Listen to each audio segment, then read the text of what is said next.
Our guest today is a 28-year-old straight white female, a fifth generation Californian with a Waldorf education, a mom, and she's in a monogamous for now relationship. A self proclaimed slut for most of her life who is down to try most anything at least once, she's rediscovering sensuality after becoming a mother and is here to share about teaching partners about kink, consent, and really fun sex, navigating different kinks, learning that she's not bi, why sex in both love and lust are fun in their own ways, why being a sugar baby was not for her, regret around being the other woman, healing from sexual assault, so much therapy, and noticing how the dynamics of different lovers is reflected in their birth charts. A full time student getting her bachelor's in animal science, a recently certified astrologer, and a ranch worker from California currently living in Sacramento. Welcome, Sage. Hi, that was awesome.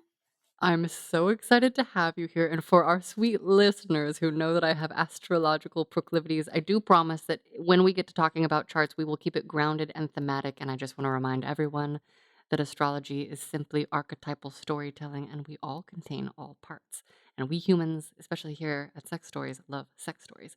So, Sage, please start off by introducing yourself to us by telling us if you had to rate yourself on a sexual shameometer, with 10 being the most full of shame and 0 being like, I do not have any sex shame at all right now, where do you land? I feel so lucky to say I'm at a 1. Amazing. I'm truly at a 1, like, we're feeling embodied, we're feeling good. It's Okay. very low. I love that. And when, if ever, has your shame coaster squiggled? And like, what is the texture? Where does shame come up for you, if at all? Yeah, it's definitely squiggled a lot. I grew up in a religious household, not really a conversation that was able to be had at home, but I got really lucky and had some form of, like, sex education since 4th grade, so conversations about puberty, sex, dating, relationships, all those were happening from 4th grade on. So I was able to get a language and an excitement before I started puberty. So it was pretty constant, like neutral. Like it wasn't that scary until I started experiencing boys and sex Mm, and things like that. And it was really fun.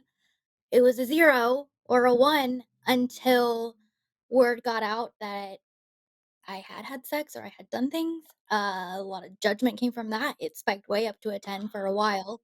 Reclaimed, got in a monogamous relationship, felt good about that. Then judgment from others. It would spike back up. damn. So that kind of was a theme throughout my life for a long time where I would feel really good and embodied, especially like while I was in the act, all those things. And then mostly just judgment from others is what throughout my life has spiked it. And in the last maybe 4 years, I've really reclaimed who I am within my body, within my constitution. And it's kind of like settled at like a 3 to 0, depending on what's going on in my life, whom around, things like that. But it was up and down a lot from puberty until like 25. I totally hear that. I relate to that in my own way. Sometimes I'm like, doop de doop de doom. I love sex. What do you think about sex? How dare you want to know about sex? Oh, you're right. I'm bad and wrong. Like I still Yep, have these, exactly. like, or like, doop de doop de doop. I'd love to be a sex worker. What do you mean you have sex with people? I'm like, oh, you're right. I don't know. I don't know. And, It's so and bad. I like to think that I am always constantly grounded. And there still is this part of me that can get squiggly, even though at my core, I have trust. Still, I am an influenceable I'm quite mutable in some ways. My moon and my rising are mutable signs, so, we'll get it. And can we tell people what you told me before we got on, that you're a triple air? Oh, yeah. I'm a Libra sun, Aquarius moon, Gemini rising. So I have all three air signs, got a lot of access to that Yeah, talking yeah. ability. And can I speak to my understanding of what that means? So, Sweet. a Libra sun is someone who has the personality of wanting balance, here to be in right relationship, usually has a strong sense of justice. You are wait, Gemini rising, right? Mhm. Okay. And then the Aquarius moon, what's gonna come kind of naturally is like, I can hang with group, but maybe also some lone wolf qualities, because Aquarius has that Yeah, kind of duality. Do you experience both pretty strongly? absolutely. Yeah. I You're always because it's feel othered, but, yeah. like, also completely enmeshed. You're like, "I need the group." Also there's some facility with technology usually. You're like, I can kind of figure it. The phrase for Aquarius that I was taught is water poured forth for thirsty men. Um Mhm. The water bear, and so there's this, like, community aspect to Aquarius that can come naturally, and also it's like, well, there's the community, but where's my community is kind of that lone wolf Mm, equality. But mhm. Gemini rising means that you are here to be the messenger of goodwill. Gemini rules research, connection. I have some strong Gemini in my chart and wants to get the good message out. So I'm very excited for you to be here to get your good message out. Thank Could you next tell us the Mhm. message of what is sexy? This can be your personal definition and or things you find sexy. So, I wrote notes. Yes. To me, essentially, like, the mind. Like, I remember the first time I heard the phrase sapiosexual, which my understanding, especially as, like, a teenager, was like, "Oh, you're turned on by how someone thinks and how someone Mm. speaks and how their mind works." And that is a true definition of how and what I find sexy, is, like, if you can stimulate me mentally, if you can tell me new information that I don't already know or is Oh. further into something that I'm interested in, but, like, you have a whole new lens on how to view that. Oh my god, that is like, you activate every part of me. So, that's, like, first and foremost, like, if you're boring to me, probably not gonna be turned on by you no matter how hot you are to Right. conventional standards. I also find it really sexy, like, confidence, like, oh my god, a number of my long-term partners are very short, and I've had pushback from people in my life of like, "Oh my god, you like a short guy, da da da da da," but, like, they carry themselves so well, I don't care. They're smart and they're confident. I don't care what you look like on the outside, like, oh my god, it's embodied within. Yeah. So, the confidence is huge to me. Shaming self and, like, feeling down on self is a very big turn off for me. I love hyping people up. Even if it's fake, like, fake it till you make it. So, like, if you walk in the room and you're confident, I don't care really what's on the outside. If it's coming from within, oh my god, that is so sexy. That turns me on so much. Mhm. I always say, like, I don't have a type per se because it's that mind and that Yeah. embodiment of confidence that I look for, not the outside of what it should look like Totally. necessarily. My type is good Uh, vibes. Basically, like I think that kind of embodies, like, the gist of it. There's a I lot of love little that. things, but Oh, I love I think that. that's the main key points. Beautiful snapshot. Can you give us a little overview of what your sex life is like right now and like any favorite parts that you love? So, as a mom with a toddler who has a sixth sense for any time anything is going on. No. Where? Oh my gosh. So, I'm with her father, so there's no such thing as, like, getting date night because we are the parents, and it has happened so many times where we, like, finally get the foreplay and we're, like, about to actually have sex, and then she wakes up, and we hear a little pitter-patter, walk into our room, like, "Oh god." So, to me, my sex life is fulfilled when we actually can have it. Mhm. Mhm. It's that simple. It's like, oh my gosh, we're both such sexual beings, and, I mean, hello, we have a kid. That came very fast. Right now, it's like foreplay has gone out the window, in the moment. It's like foreplay throughout the day, throughout the week, Yes. even 2 weeks. It's like little tiny, like, "Oh, I want you," but then, "Oh my god, we have to wait." So it's a lot of buildup. It's a lot of talking about what we want to do to each other, and then when it finally happens, even if it's only for, like, 10 minutes, which to both of us is very, very short, Mhm. it's, like, such a huge release Yeah. because 'cause we've been building it up for so long that it finally happened. I think it's just exciting when we finally get to do it. Totally, totally. Well, and thank goodness for at least the like part of you that likes the mental stimulation, right? And I'm Yeah. also just like, obviously, I want to have touches as often as possible in the right circumstances. And then when life is there, if I can't have touches as often as I want them, I want to be able to look forward to touches. And so the fact Mhm. that you have that extended foreplay is awesome. Is that typically like a mixture of in person, through text message, through calls? Like what does that kind of look like for you? We do, like, almost all of our communication calls-wise. We don't live together at the moment. We're working on that, and so calls, he's very big on, like, tension building, and so, like, just eye contact, oh my god, it's insane. That can just, like, activate so much. I'm a very touchy-feely person, but for Yeah. him, it's just, like, even just a certain look, Yeah. and then, like, withholding it, and I'm like, Oh, it's so good. So, yeah, mostly calls or, like, in person. My daughter's even at this point where if we touch too long or if we kiss, she's mad and will, Oh, like, yeah. physically separate us. So, Wow.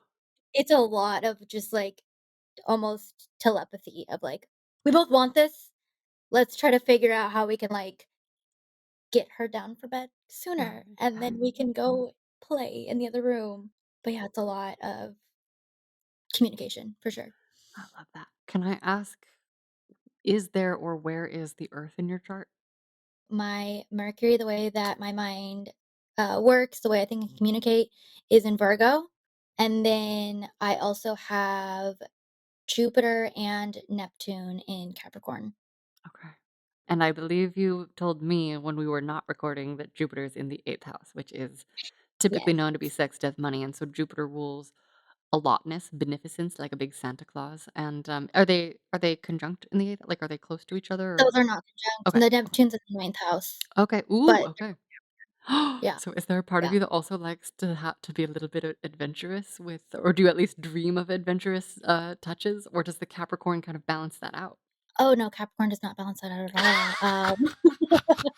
no, Capricorn's like, no, I really want to do it in adventurous places. oh, yeah, like, sex in places that I'm not supposed to have sex, oh my god, do I love that so much. I get Mm, maybe there's that Capricorn lens of, like, "Ooh, we shouldn't." yeah, yeah. We might get caught, like, "Oh, it's not polite to do it here," But then but Jupiter in the 8th house is like, taboo is yeah. okay. Yeah, then the carnal instincts come out, I'm like, "But I have to." Yeah. Like, oh my god, it'd be so much more hot if we did it anyway. Like, the first time I ever got fingered was in a movie theater, and it was, Mm. like, full out, like, I don't know how we were not told to leave. But, Wow. yeah, I've had sex in a lot of interesting places, I love that so much, and also, like, fun thing about the ninth house stuff is, like, almost all of my partners are first generation or, like, just not from where I'm from, and so I think that's also interesting, I've just noticed that pattern, I'm like, "Huh, that's a theme." Yeah, and for our listeners, the ninth house typically, in my understanding, rules travel and higher education, literal or figurative, right? So it can be higher Mhm. learning, people who are seekers. I'm a Sagittarius rising, and Sagittarius is associated with the ninth house. They all kind of line up. And so it's like the travel comes to you, though. It's almost like you're the Yes. draw. That's so cool. Or you can travel from Yeah, wherever you are, and learn through people who are from other places. that's what it really feels like, it's like, I've always wanted to travel, but then the travelers come here, Yeah. and, like, Yeah. they find Great. me. One leads to the other. Tell us about Exactly. what it feels like to have Mercury in Virgo. So Mercury is the planet of communication. Virgo, I know as the high priestess, also very grounded, also rules the harvest. And it's at the greatest, it's the great editor. It has an eye for, can be perfectionist if it's out of balance, but it kind of has this beautiful ability to cultivate. So is that like goddessy communication? Like, how do you experience your Mercury in Virgo? That's a really great question. I feel like I'm really adept at finding how to improve things or literally finding things. Like I seem to have grown up with and dated a lot of people who are more absent-minded and, like, very ADHD type vibe where, um, just they lose things all the time, and I always have a full mental picture of where everything is in my head at all times, and it doesn't feel overwhelming. It's just like, "Oh, yeah, you lost this, it's right here on this place, da da da da da," or I can walk into a space and it look disorganized, and I just know exactly how it needs to be organized. Whoa. It's never been a problem for me, or, like, the remedial bookkeeping tasks or busy like, boring things like that, I love, they satisfy me. Like, Amazing. let me come into a desk and find it in disarray, and I will my whole task for the day will be organizing it and making it pretty with labels. That is so Okay. satisfying to me. I mean, that's pretty Mercury and Virgo because 'cause you're, like, It's pretty Virgo, concretely right? putting the yeah. I love that. Very literal. So cool. Okay, before we dive into all sexy details, I would love to hear, how do you love to woo yourself, and how do you love to be wooed? Like, what's the Mm. dynamic between the give and take? Tell us about self-love and receiving love. So, for me, self-love, it's, I guess, very practical as well, like, literally just taking time, getting a facial, getting my nails done, taking a nice long bath without anyone interrupting me, like, taking time to just, like, totally zone out, watch a show that I know no one else wants to watch, but I get to watch it. That feels really good right now. These answers were very different before I had a kid, but currently it's like, "Oh my god, I don't have to watch a toddler show, this is amazing." Like, Mm, that yeah. feels like extreme self-care for me right now, or getting to spend time with friends without anyone else, like, needing my time. That is so healing. I get to have conversations that I don't have to edit myself. That Mm. feels like self-care. It's mostly just, like, kind of finding little semblance of ways that I used to exist without thinking before I became a mom, and now it's like, that truly is self-care.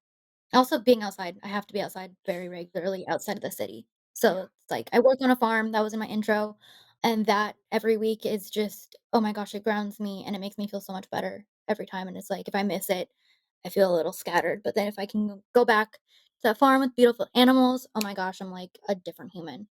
I totally hear that. I go watch my family farm every so often. It's not like a working, I mean, agriculture, yes, the animals are like dogs and cats now, but just Mhm. being able to put my feet on the ground and walk around barefoot and look at Oh, clouds yeah. without sirens and helicopters going all around me is really nice. Mhm.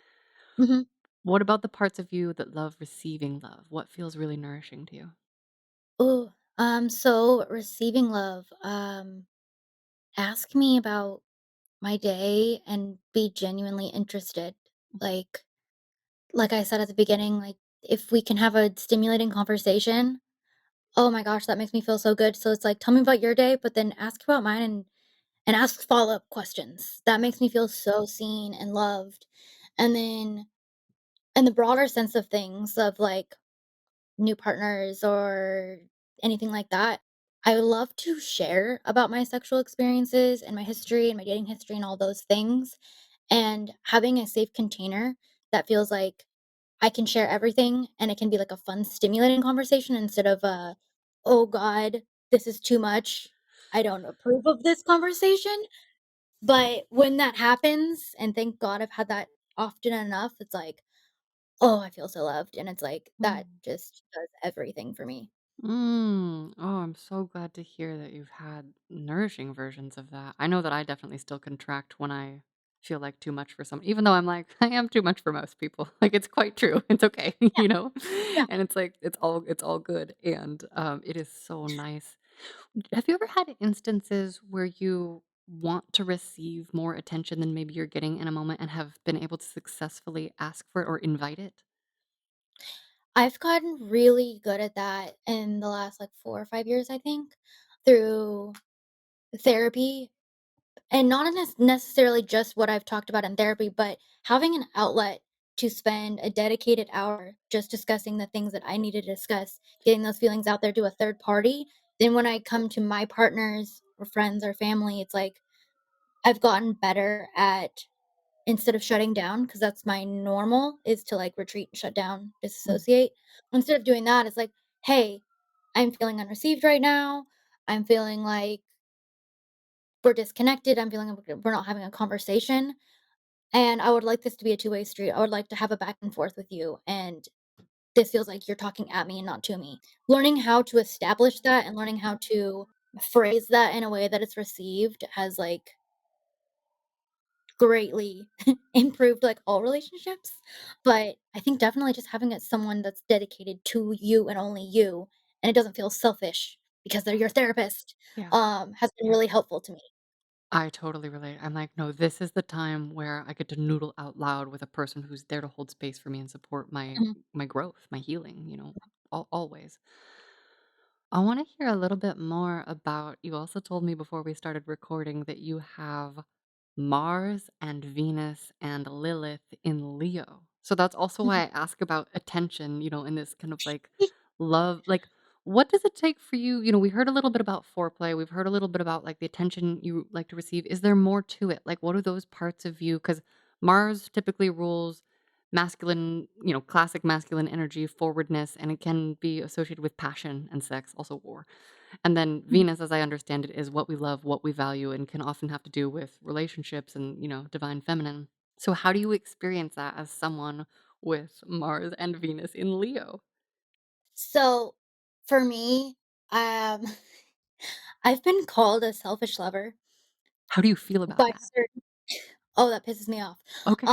Because so, uh, in a I guess it could be a negative connotation of Leo. It's like we with strong Leo placements can feel like it's an honor for you to be in my presence, but I Mhm, at times genuinely feel that. Like, mhm. I feel that my body and my sensuality and my, like, presence and mind and everything that I come with is a gift.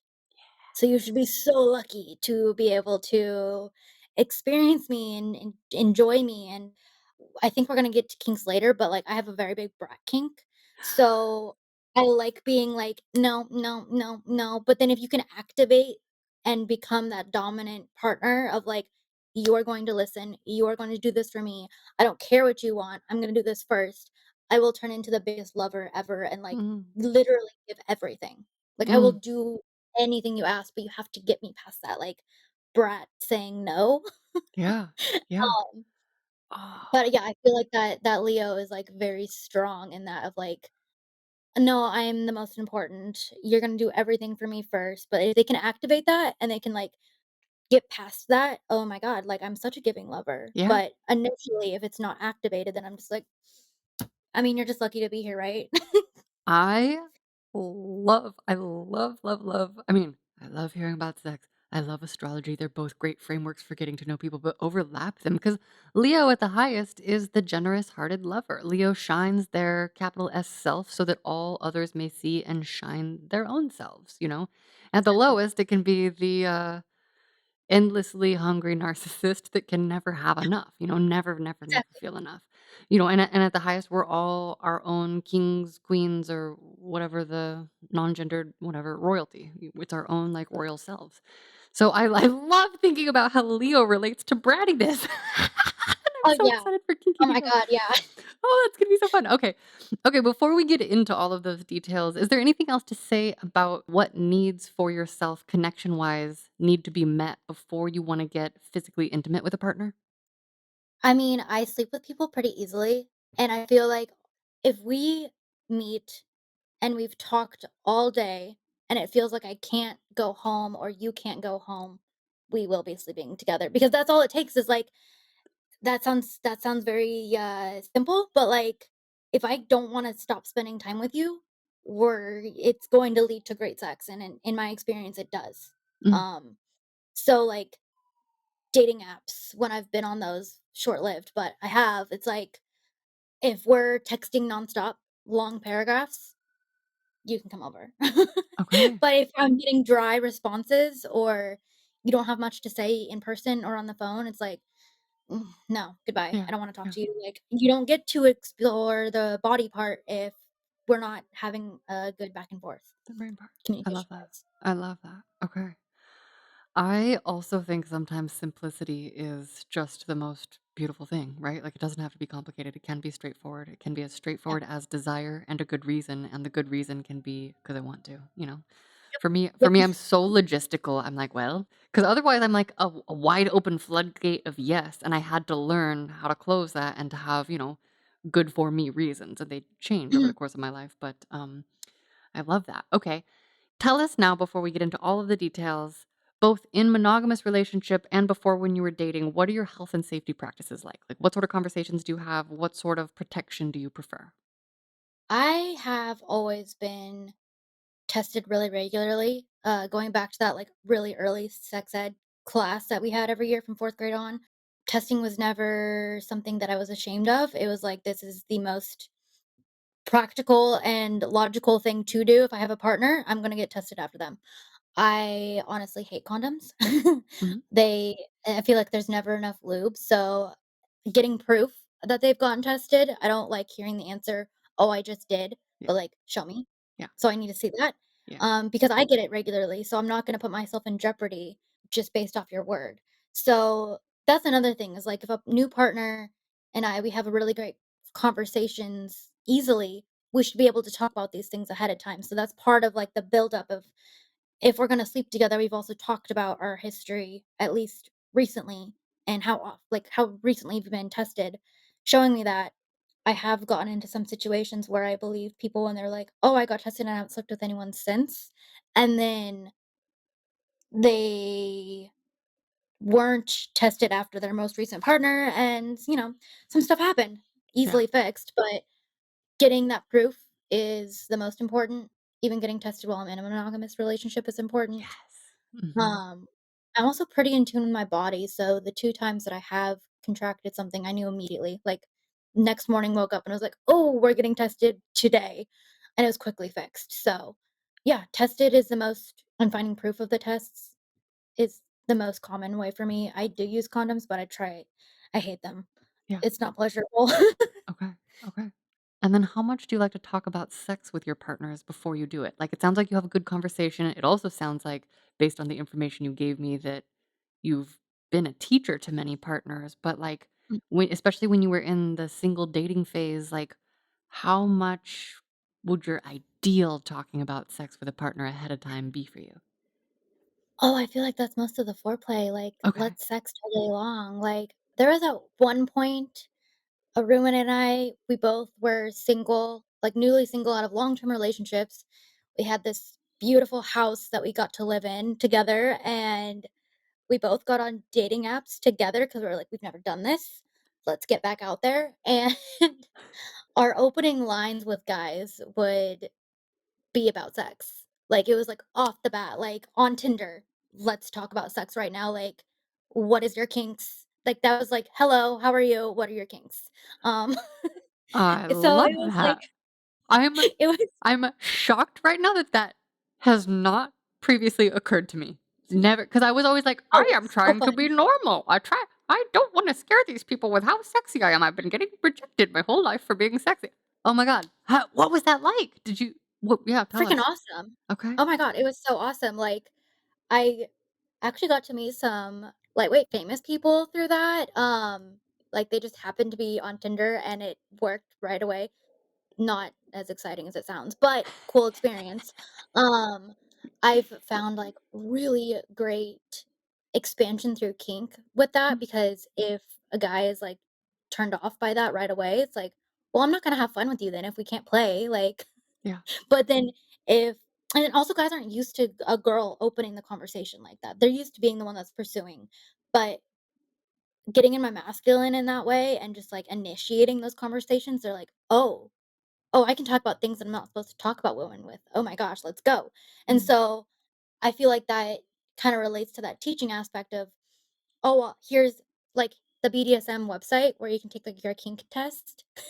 I would send that to people too of, like, "You need to fill this out before you come over, and then we can talk about it." Like I love that. like, I was experimenting a lot, and it was really, really fun, and I met a lot of, like, very interesting people who a few of them are actually still in my life of, like, we're now just great friends because I am in a relationship now, but, oh my gosh, starting conversations that way, starting dates that way is, like, the most fun, and it opens so many doors because I feel like a lot of guys are too ashamed to bring up the things that they desire to do, Mm, and I like to play, and I like to experience new things, so it's like, "Tell me what you wanna experience, mm. and we can make that happen." Yes. I mean, Leo also rules play, so having Venus and Mhm. Mars in Leo.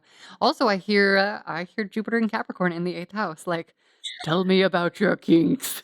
Like, Oh, yeah. concretely. I love Like, that. "Take this test, Take and then this we'll talk." test. Okay, let's dive into your personal timeline. Like, tell us when and how did you learn about love, sex, and connection and pleasure growing up? Like, start wherever you want. I love to hear what your first memories about sex were. Take us through sex ed. Take us through what feels relevant for you. Okay, so, first, like, ooh, learning vaginas feel good, we're gonna start way back. Yeah, way So, back. I remember I think it was literally the first time I took a bath by myself, Mhm. and I was, like, so proud. I was probably, like, 5, maybe earlier, don't really know exactly how old I was. I know I was really young, though. Yeah. And I was, like, so proud that I got to, like, take a bath without any adults needing to do it for me, and I was like, "I will wash every part of my body with my washcloth, and I will get the soap, and it'll be great." And then I got down to my private parts, and I was like, well, I wanna keep washing here. I just wanna keep going, and it didn't, like, make any shameful things, but, like, I knew that, my parents weren't doing that, but, like, why did they miss this part? This feels great. Um, so for a long time, the bath faucet, I would put myself under that, and it Mm. was like, "Okay, I'm gonna take a bath, lock the door, and while it's filling up, just, like, put myself right under that, and we're just gonna stay here until the bath fills up." And I never knew that I was playing with myself when I Yeah, was that age. I just was like, "This is freaking feels great. good. Oh my god." Um, I also remember discovering a literal massager. It was, like, a really big, bulky one for, like, back massage or whatever, and discovering that was like, "Ooh, so great." I would put, like, a washcloth over it so it wouldn't get my vagina Yeah, juices on yeah. it. And then it would, like, I would do it for too long, and then it would hurt and be raw and, like, rubbed the wrong way, but I was like, "But this is also so great." So, those were, like, before we realized those are, like, "Oh, I'm horny." That was just, "This feels good, and we're gonna do this when we're alone."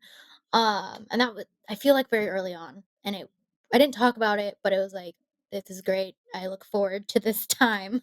So the first time I, like, started exploring kissing or anything like that was probably 6th or 7th grade. I didn't go to an all-girls school, but I had mostly all girls in my class, and we would have big sleepovers, and our whole thing was like, we have to prep for our boyfriends that we're going to have someday. So, we would practice kissing, we would practice, like, giving hickeys to each other, like, dry humping, like, all of that, but it was all under the preface of we are practicing for when we have boyfriends because we have to be experienced with this, and it was like, Wow. Do you remember training. where that idea came from? I'm like, I wish I'd gone to some more interesting sleepovers. I would have liked to have practiced. I honestly think I had, like, 2 key friends that I don't know where they learned it from. I Mm, don't know if it was books or TV shows or I don't know where it was from, but I know that they were always the ones that were like, "Oh, we have to try this," or, "I just, like, learned about this thing that boys really like." Probably from one of those magazines. okay. They were like, "Oh, we're gonna learn how to do this, and we're gonna rate each other on a scale of how good you are at this." So it was like a Oh. competition. Oh, damn. Oh, man, okay. Do you remember how that, Yeah. like, felt emotions-wise to you at the time? Was it, like, fun, curious, interesting, rating like, how did the ratings feel? Well, I was determined to be the best. Honestly, Sure, it was like, sure. well, I better get first place. I was in a group of friends that they were all fire signs. So for Mm, like the pod, fire signs are like very boisterous, outgoing, loud, make fun passionate. of, but also passionate and playful. All of my friends were fire signs, Okay. and I was like this little air sign that was like, today I'll do whatever you guys say. But then Let's talk inside of me, about stuff. let's talk about stuff, but also, like, I need to be the best. So, it was very exciting. It definitely was like, "Ooh, this makes my whole body tingle. Can't wait to show a boy off, like, show him what I've learned and what I know." Look how well Um, practiced I am. it completely, like, "I'm gonna show you what I've practiced this whole time."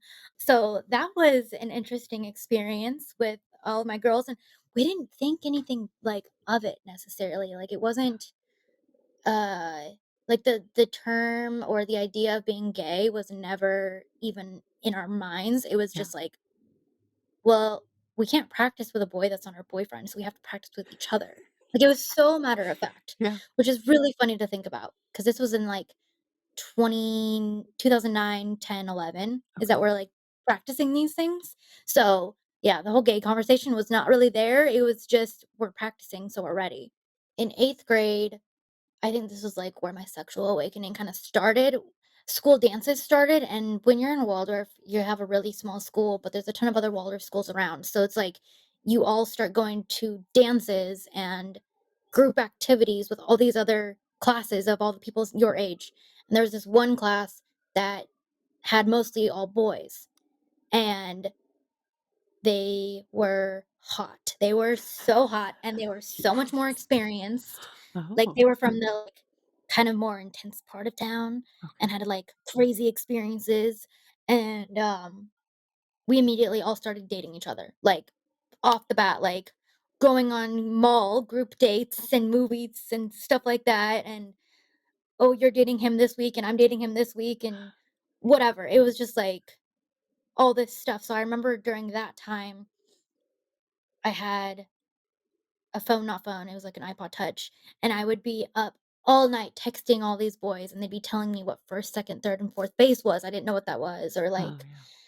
the most intense, dramatic sexting that still to this day I've ever had, like, Oh, because 'cause really? we're like yeah, one of the most notable ones, he was a Gemini, the Uh-huh. communicator, and oh, yeah. Oh my gosh, that went on for about a year where we would just, like I've never talked about more intense fantasies than with that guy who we were both in 8th grade, like, Wow. so much was just laid out, and I'm sure he was watching porn, but I'd never seen porn at by that time, so I'm Mm. just like, "Oh my gosh, he just knows all of these things." Uh-huh. Um, so that guy actually was, like, the first for most of my experiences sexually, everything except giving him head. So, he was my first kiss, he was my first second base, Okay. fingering and hand jobs. In the movie theater?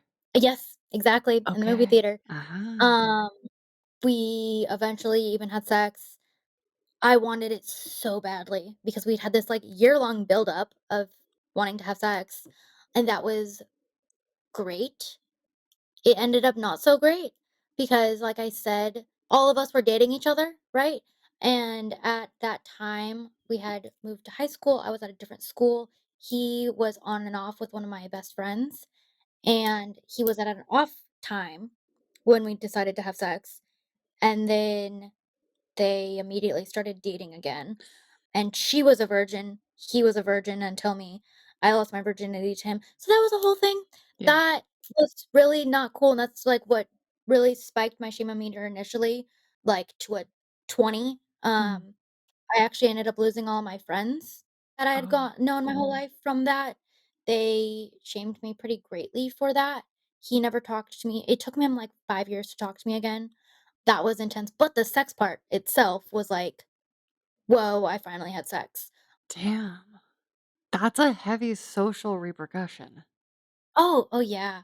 Oh, yeah, and then the night after I lost my virginity, I wanted to hang out with him again, but I was, like, in pain because, like, Yeah. even though sex was great, it still kinda hurt, and I was like, Yeah. "I just wanna be around you. I don't wanna have sex again." He listened to not anything that I said, forced Yeah. himself on me. We had sex again because he was like, "Well, we already did it, so you have to." So, like, losing my virginity, getting raped essentially, and then it coming out to all of my childhood, middle school friends that I'm this bad person who took my friend's boyfriend away from him. All these things all happened at once.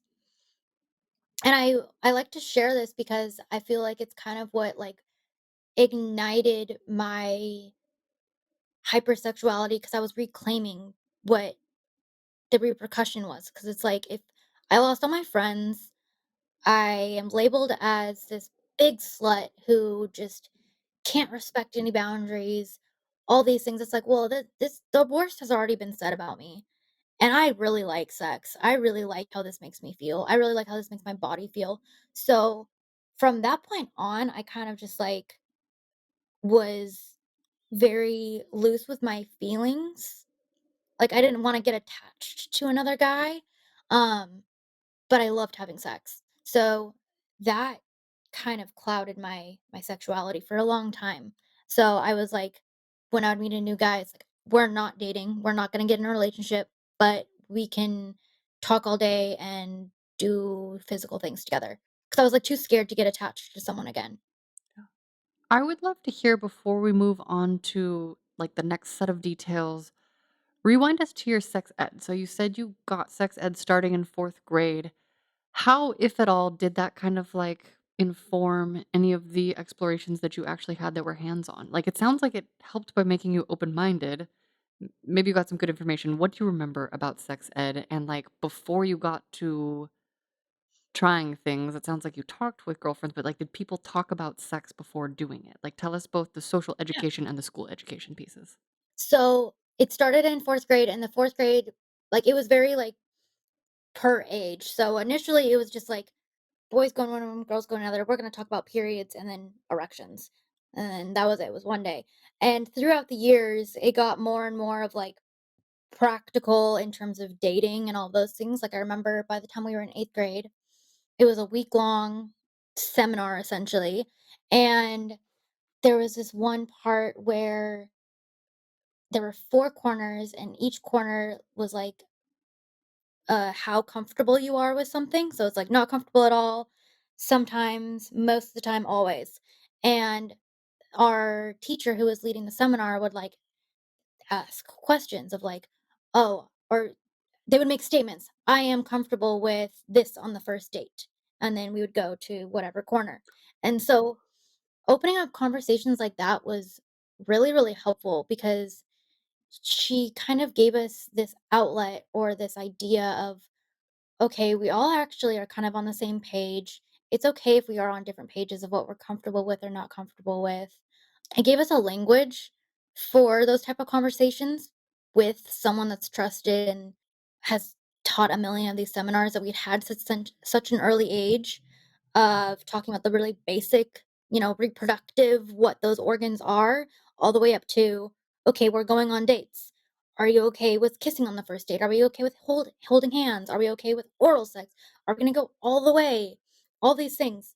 Having conversations with a whole group of people that you knew really well and a trusted adult kind of gave us this rapport that when I went to high school and we had the typical like America sex ed, and it was only like a week Yeah. about, oh, you get a STI and you're dying, Yeah. or look how big the condom goes. Yeah. Don't you remember that where it was like, Oh, yeah. I can put a condom over my whole Over my arm. arm. Don't let him Mhm. tell you that it's not too big. Those things weren't really talked about in that way. It wasn't a shame. It was like, Yeah. here's how you have birth control. Here's how abortions work. Here's how consent works. It was so many conversations that were able to be had that like by the time that I got into the dating world and having these conversations, it was like, oh, these aren't uncomfortable for me. These aren't weird because I already had all of these with a trained professional in front of 30 other people that I know well. Like, what's the problem? So I think it definitely helped me a lot. It helped me be comfortable with my body a lot, especially in a household where I didn't feel like I could go to my mom necessarily for these things. I had a place that I could ask these questions that, like, I think every preteen and teenager wants to ask. And if you Totally. don't have that outlet, you're just Googling stuff. And that's kind of scary sometimes, Yeah. especially now, I think. Increasingly. Yeah. Yeah. Yeah. Wow. Okay. So you and your peers had this education and yet there still was all this social shaming once like it actually happened. That's I a think that's what bummer. hurt the most. That's what hurt the Yeah. most, I think, is like, I thought we were all on the same page, but I think we were comfortable talking about it. No one was comfortable doing it. And I was the one that was like, I was the one that kissed someone first. I was the one that went to second base, third base first. So all of those things being first, even though I thought we were all like, we're practicing for our boyfriends, they were like, Yeah. wait, not yet though. What do you mean They're like, now? What? yeah, wow. Very Damn. interesting. Okay, so any other like formative learning pieces that feel important to share before we go to your next chapter? I think my first like kinky experience is something I want to share about. And it was, I think I was like 17. I know it was the year between my junior and senior year. There was this guy, he had like all Leo placements, like literally like sun, rising, Mercury, Venus, all Leo, and then his moon was in Aries and Oh, Mars in wow. Cancer. Anyway, Okay. sorry guys. Lots of Yeah. lots of Leo, just like, oh, I'm gonna make Yeah. you feel so good. I'm gonna look so good. We're gonna be like so like Could be passionate and romantic. big Yeah. together. Wow. Super romantic. It was so fun. And this man, he unlocked, I think, my sub kink that I Mm. didn't know I had. So I want to speak about like this one particular sexual experience with him that I think kind of like opened this whole Pandora's box of it's not just mentally stimulating, but the things that are physically super stimulating. Like it was the first time that I like I think probably orgasmed from sex genuinely. Um and we we're at this party, um, making out on a couch way too much, so much PDA. And one of the friends whose house it was like, "Oh, do you guys wanna go in a room?" And I was like, "I guess. Sure." And it was, like, Tumblr girl era, so I was wearing this, like, choker, but it was literally a dog collar. This pertains to the story, I promise, okay? Uh-huh, Um, uh-huh.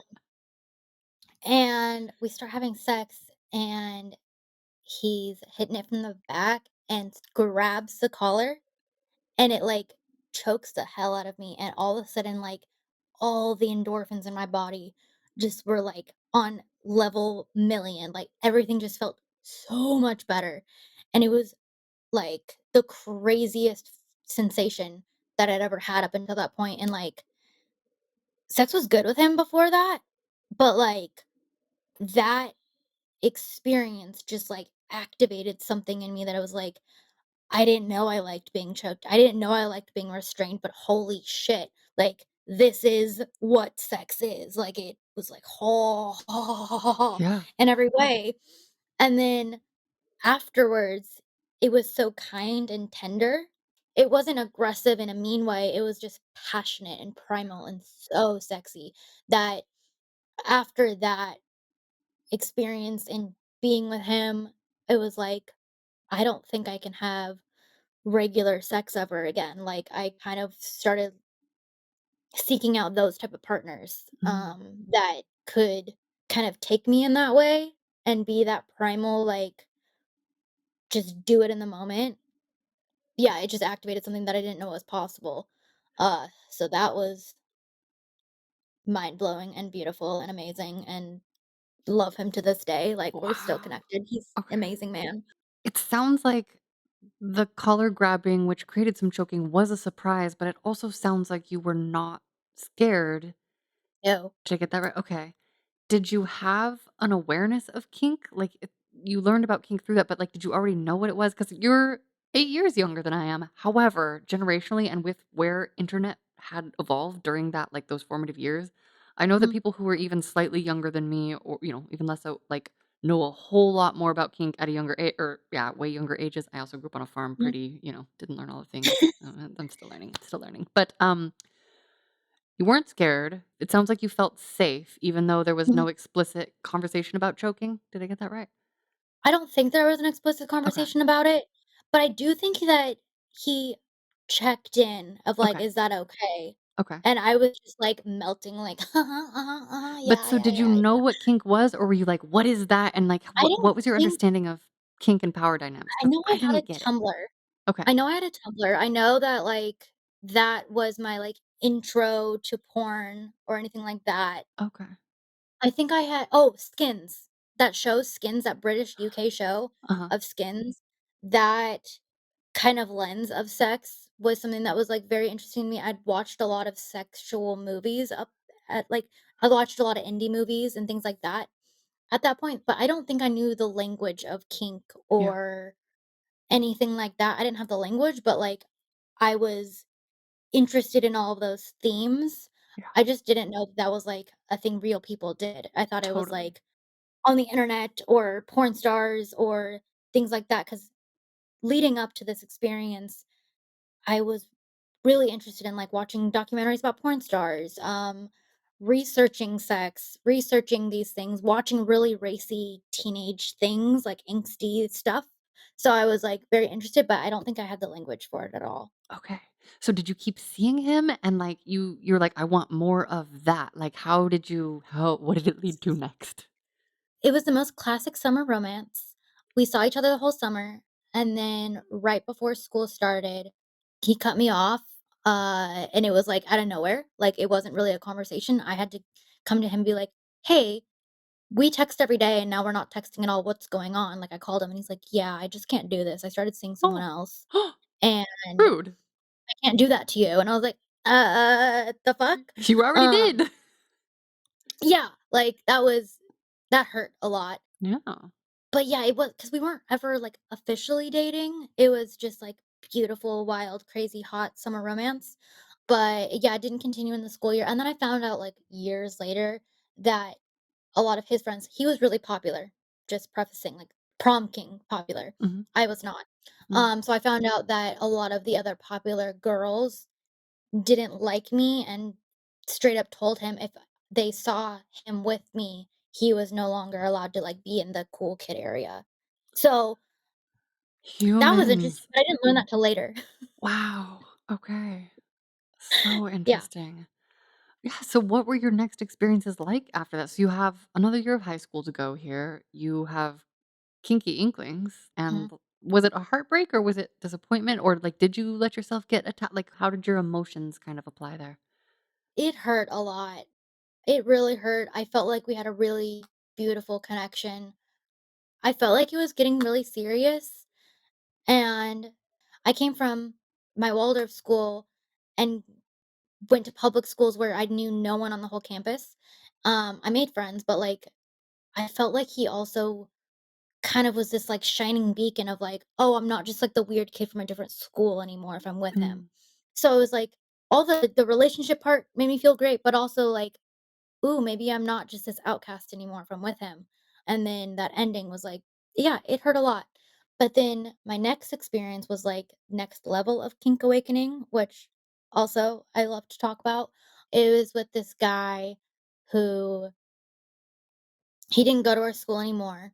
He had gone there before I came there, but there were rumors about him of, like, freshman year having sex in the pool, like, weird rumors, and that was, like, most all I knew about him when I would ask people about him, but we somehow connected, I think on Snapchat. I don't remember exactly how we connected, to be completely honest, but I know we started talking online, and finally we're able to meet up, and he takes me to this true trap house apartment, literally, like, nothing in there, kind of crazy, like, it was a weird environment, but I was like, "I get to hang out with him finally, oh my god," like, to me, he was the coolest guy in the whole world and the hottest, and just everything about him was like, so good, and I loved talking to him. So anyway, we hang out, I'm with all these, like, his friends that are also, like, a little bit older and cool, and they none of them are in regular high school, and they all have, like,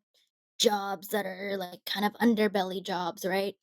And that was just very interesting to me off the bat, but when it was time to go to bed, and it was just him and there had been tension building the whole day that we were together, it was like, "Ugh, I just wanna, like, grab everything about him." But he was very kind of, like, cool, calm, collected, standoffish physically until we were alone, and then I don't even know how sex started, but we had sex for 4 hours straight. wow. 4 hours straight we had sex, and it was, like, the most intense, mind-blowing, like, "Whoa, didn't know bodies could do this together." Um, he was really strong and a lot bigger than me, like, taller, so he could, like, throw me and put me in positions that I didn't know were possible. His dick was so much bigger than anything that I'd experienced, but I was so Oh, turned on that, like, it worked, and it was, okay, like, painful, but in a really good way, and okay. again, it was kind of like, the restraining and the choking, but in a healthy way, and, like, all of that allowed me to be able to deal with his penetration in a level that I didn't know was possible. Yeah, So, it was, like, kind of pushing me to my edge physically and, like, doing quick water breaks and a lot of checking in of, like, making sure I'm okay, but then removing himself so quickly from a situation, like, physically, that I was, like, clamoring for more, and then it'd be, like, all in again. So, it was a yep, lot of, like, yep. push and pull Wow. that I think made that previous experience, like, "Oh, that was just the tip of the iceberg." Like, I didn't even know my body could be pushed to these limits, and it was like, "Holy shit, this is amazing." Um, so I think those 2 experiences are kind of what, like, set off my whole, like, "Oh, I really do like the restraints and begging for more because they're taking it away from me, but then I'll do anything for you if because you keep taking it away, but then making it so good." Like, it was a lot of that push and pull that Yeah. kind of activated the rest of my sex life, to be honest. Wow, okay. So, you're still at the end of your teens in this part, right? Mhm, mhm. Okay. I Wow. just turned 18. You learned so much younger. I mean, divine timing for everyone. Literally, though, I can't like, I feel my own little comparison monsters come up, and I'm like, "Oh, I was still getting rejected until I was 19." So, okay, so how did these early learnings shape your coming years? Like, how did we get from these experiences to, like, you helping partners understand consent and kink and really fun sex? Like, fill in the gaps for us, whatever feels important. Totally. So, right after high school, because that one partner, the 4-hour sex partner, ended up getting his ex pregnant. Oh, that relates to my intro. Yeah, the whole time him and I were talking, he was still with his partner, who he ended up having a kid with, and lied to me the whole time. And she even Oh, did that classic "Hey girl" thing in my DMs, and okay. I called him and I was like, "What's up? You told me that you guys broke up." And he's like, "Yeah, she's just fucking insane, ignore her." They had a kid together. Wow, okay. Like, or I found out that he got her pregnant by someone else in my school, not even knowing him and I were talking, and I was like, whole heart sink, so sad. Fuck, I can't. Oh, Oh my god. It was, like, just ripped away from me. So, after that, the last week of high school, I met my ex who him and I were together on and off for, like, 5 or 6 years. okay. Um, so he was my, like, first, like, real relationship. Learned so much with him, did so much with him, but he wasn't someone that I've necessarily explored a lot of kink or sex with. Our relationship was, like, learning about spirituality. We did a lot of mushrooms and psychedelics together. I learned about Kundalini and I Ching and semen retention and all of that through him. We explored those things together. So kind of like turned off the whole slut factor, take Whoa. me factor, and it turned into like a very, okay, let me connect with someone emotionally. Yeah. So it's like this was the first person after that whole cycle of like high school, can't really trust, but also like awesome kinky sex. I learned how to, like, emotionally connect again. Yeah, we didn't have sex that often, but when we did, it was, like, very loving. I learned how to Mm, have sex with my eyes open for the first yeah. time, Oh, wow. or, like, making eye contact during sex. I couldn't do that before. It was like, "Ha, ha, ha," so, like, porn star-ish physically, and then with Mm. him, it was like he was very big on, like, "You will make eye contact with me, and you will look at I me, love that. and, like, deeply connect." What was that Um like for you?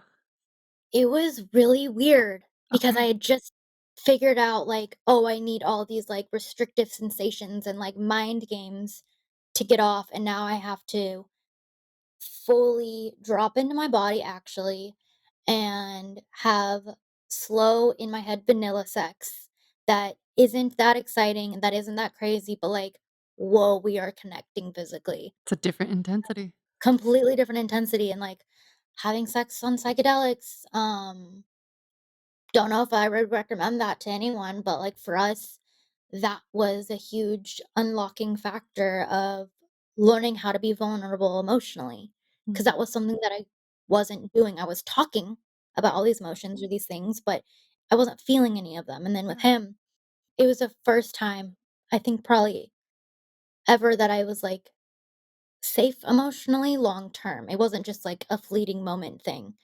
It was, "Oh, wow, he's really there, and he's staying there," and all of that, so, that was beautiful. I gotta ask some nerdy questions. Please. Do you know what your progressed moon was doing at the time and how what water Ooh, was in his chart? And, like, what water's in your chart? I have 0. Okay, because for our listeners, water is emotion Mhm. and, you know, the deep, deep feeling. I'm a Pisces moon. I'm a deeply sensitive creature. I just happen to be highly functional. I have a first house full of, like, Capricorn that can do and get the work done. I'm so curious. Yeah, I mean, probably off the top of your head, do you know what your progressed moon I'm like, is it a progressed moon in any water sign? Like, during the course of it had to be somewhere for probably a couple different signs. I think I think towards the end of our relationship, it was in Scorpio. Okay. Okay, It so was right it was relationship and going into the emotion, into the deep Yep, depths. and then yeah, I don't think at the beginning of our relationship, it was in any water sign because the 4 It would be cycles, Libra before that, though, but that and makes then perfect Libra sense of, before like, that. finding the balance, Yeah, and yeah, before Libra is Virgo if you're exploring kink, like, this is just me exactly. guessing, I but, think yeah. But yeah, I um, think at the end of our relationship, it was in Scorpio, okay. and so his water placements, Scorpio moon, Venus in Pisces, Mm, beautiful. Saturn in Pisces. Whoa, okay. That Yeah, makes a ton of so sense. and he's all fire otherwise, like Aries sun or not all fire, Aries sun, Aries, Mercury, Mars and Leo like mine. And so he was a very like fiery Yeah, person, but had that like deep Scorpio moon, which was yeah. like so intense and secretive. Yeah. And I don't open up easily, but when I do, it's like you're mine. And that was so different for me because it felt like no one claimed me before him.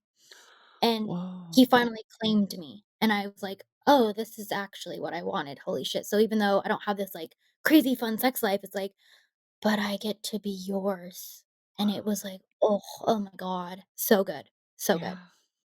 What a huge learning. And where in your timeline did you learn that you weren't bi? Am I jumping ahead too far? I'm like, Oh, I wanna make no sure I didn't miss it. okay, so that relationship was, like, collectively 6 years, but there was a Okay, lot of on and off, breaking up, got it. very toxic in a lot of, like, fighting ways, Okay. a lot of abuse in a lot of ways, even though I was so held. There Mm, it was a lot of back and forth, and I think that's why I stayed through a lot of the abuse because it was like, "But I get to be yours." But I think during one of those times where we were broken up, and it was like a 9-month to a year-long breakup, that's when I got on dating apps and found you and all of that, and so during that time, I had a friend, she's actually still my friend. She's the one who introduced me to the father of my child. Always loved her. She's this gorgeous shining light in my life. We don't see each other often, but when we do, it's great. Mm, And I've always known that she was bi. So there was this one time where I went to her place. She lived in the Bay Area. I was staying with her for a little while, and I was in my like kink re-exploration dating apps, finding you, all these things. So my mind was just like, we're turned on again with sex, right? yes. And there was one night where just super plainly came out and said it to her. I was like, "Hey, so I've never had sex with a girl, and if I were, I would want to have sex with you." And she's like, "Cool, we can make that happen. But my partner's got to be there because she was in a partnered relationship, but it was like open." So I was like, "Bet that sounds awesome. Like I can still have a comfortable like male partner, but I could also be with you. This is awesome." I've kissed her a ton of times up at that point. Like, we were super, like, lovey-dovey comfortable with each other. We met at a rave, so, like, that that That vibe. relationship was there. But, we had a threesome, and it was really fun, but I kept finding myself, like, only wanting to kiss her, but not wanting to do anything below the waist, and she Okay. was doing it to me, and I was like, "Oh," like, the whole time in my head, I was like, "I should be doing stuff back to her, but I'm not down." Mm, Like, I just didn't feel it, like, I was actually almost confused with myself because I was like, "Dang, I really thought that I was turned on by her and that she's so gorgeous and so beautiful, but I don't wanna touch her vagina at all." And I wow. would, and I'd be like, "I don't know what I'm doing, this feels weird, like, I have a vagina, I should know what I'm doing, but Mm, I'm not even interested necessarily in, like, stopping this and asking questions, which is not the type of person that I am, so okay. it wasn't a bad experience, I'm Yeah, really happy that I did it, but, like, kinda learned after that that I was like, I am such a give and take, I want it to feel equal, that if I'm not willing to even ask or, like, try, that this is not really for me. yeah. I've had a few other experiences. There was, like, another experience in the past with someone that was a girl.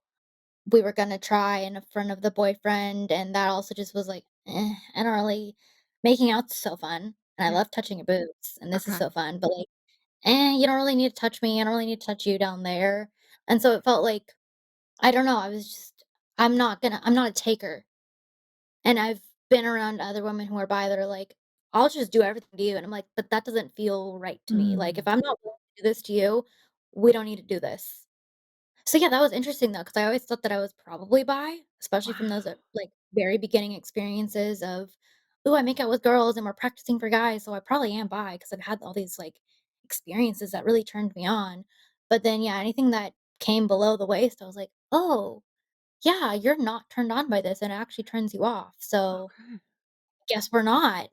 Okay, But here's up a until that question. yes.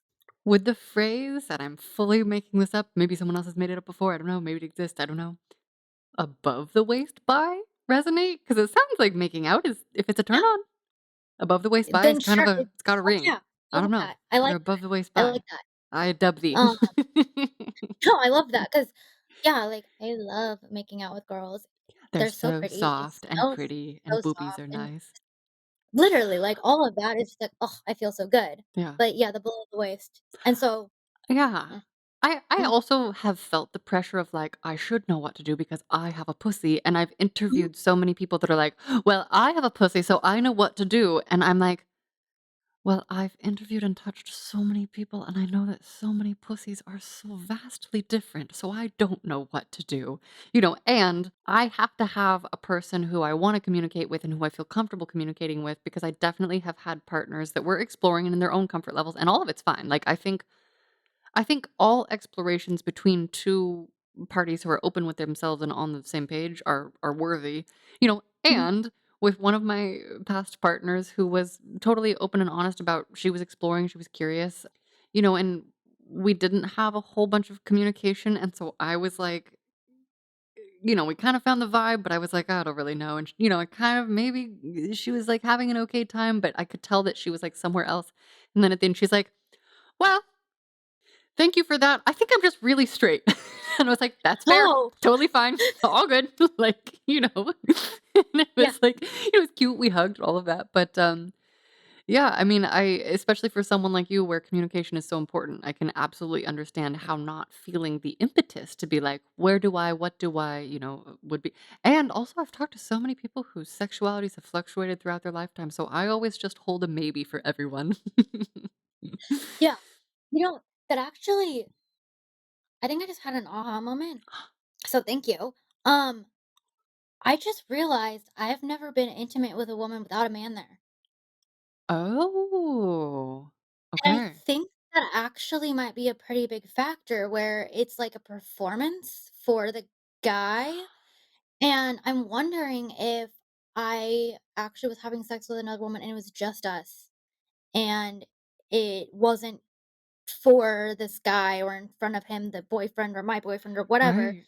if that would have a completely different effect because when you're in this like threesome dynamic and they're already bi, they've already had sex with a lot of other women, Yeah. the guy is like, "Ooh, I'm gonna do this to you too." Like, I think there's too much going on. It's overstimulating for me sometimes. Like, Yeah, I love threesomes, and if I'm with a couple and they're doing that's I fucking love threesomes, and it's a completely different experience from the dropped-in intimacy of a single partner to explore with, and I do find yeah, it more difficult to explore parts of myself and an individual because there are so many more dynamics and I'm such a sensitive creature that I'm like, I'll look at you, I'll look at you, and tracking two yeah, people. That's completely. why I even no longer do interviews with more than one person, and I've done a couple in the past.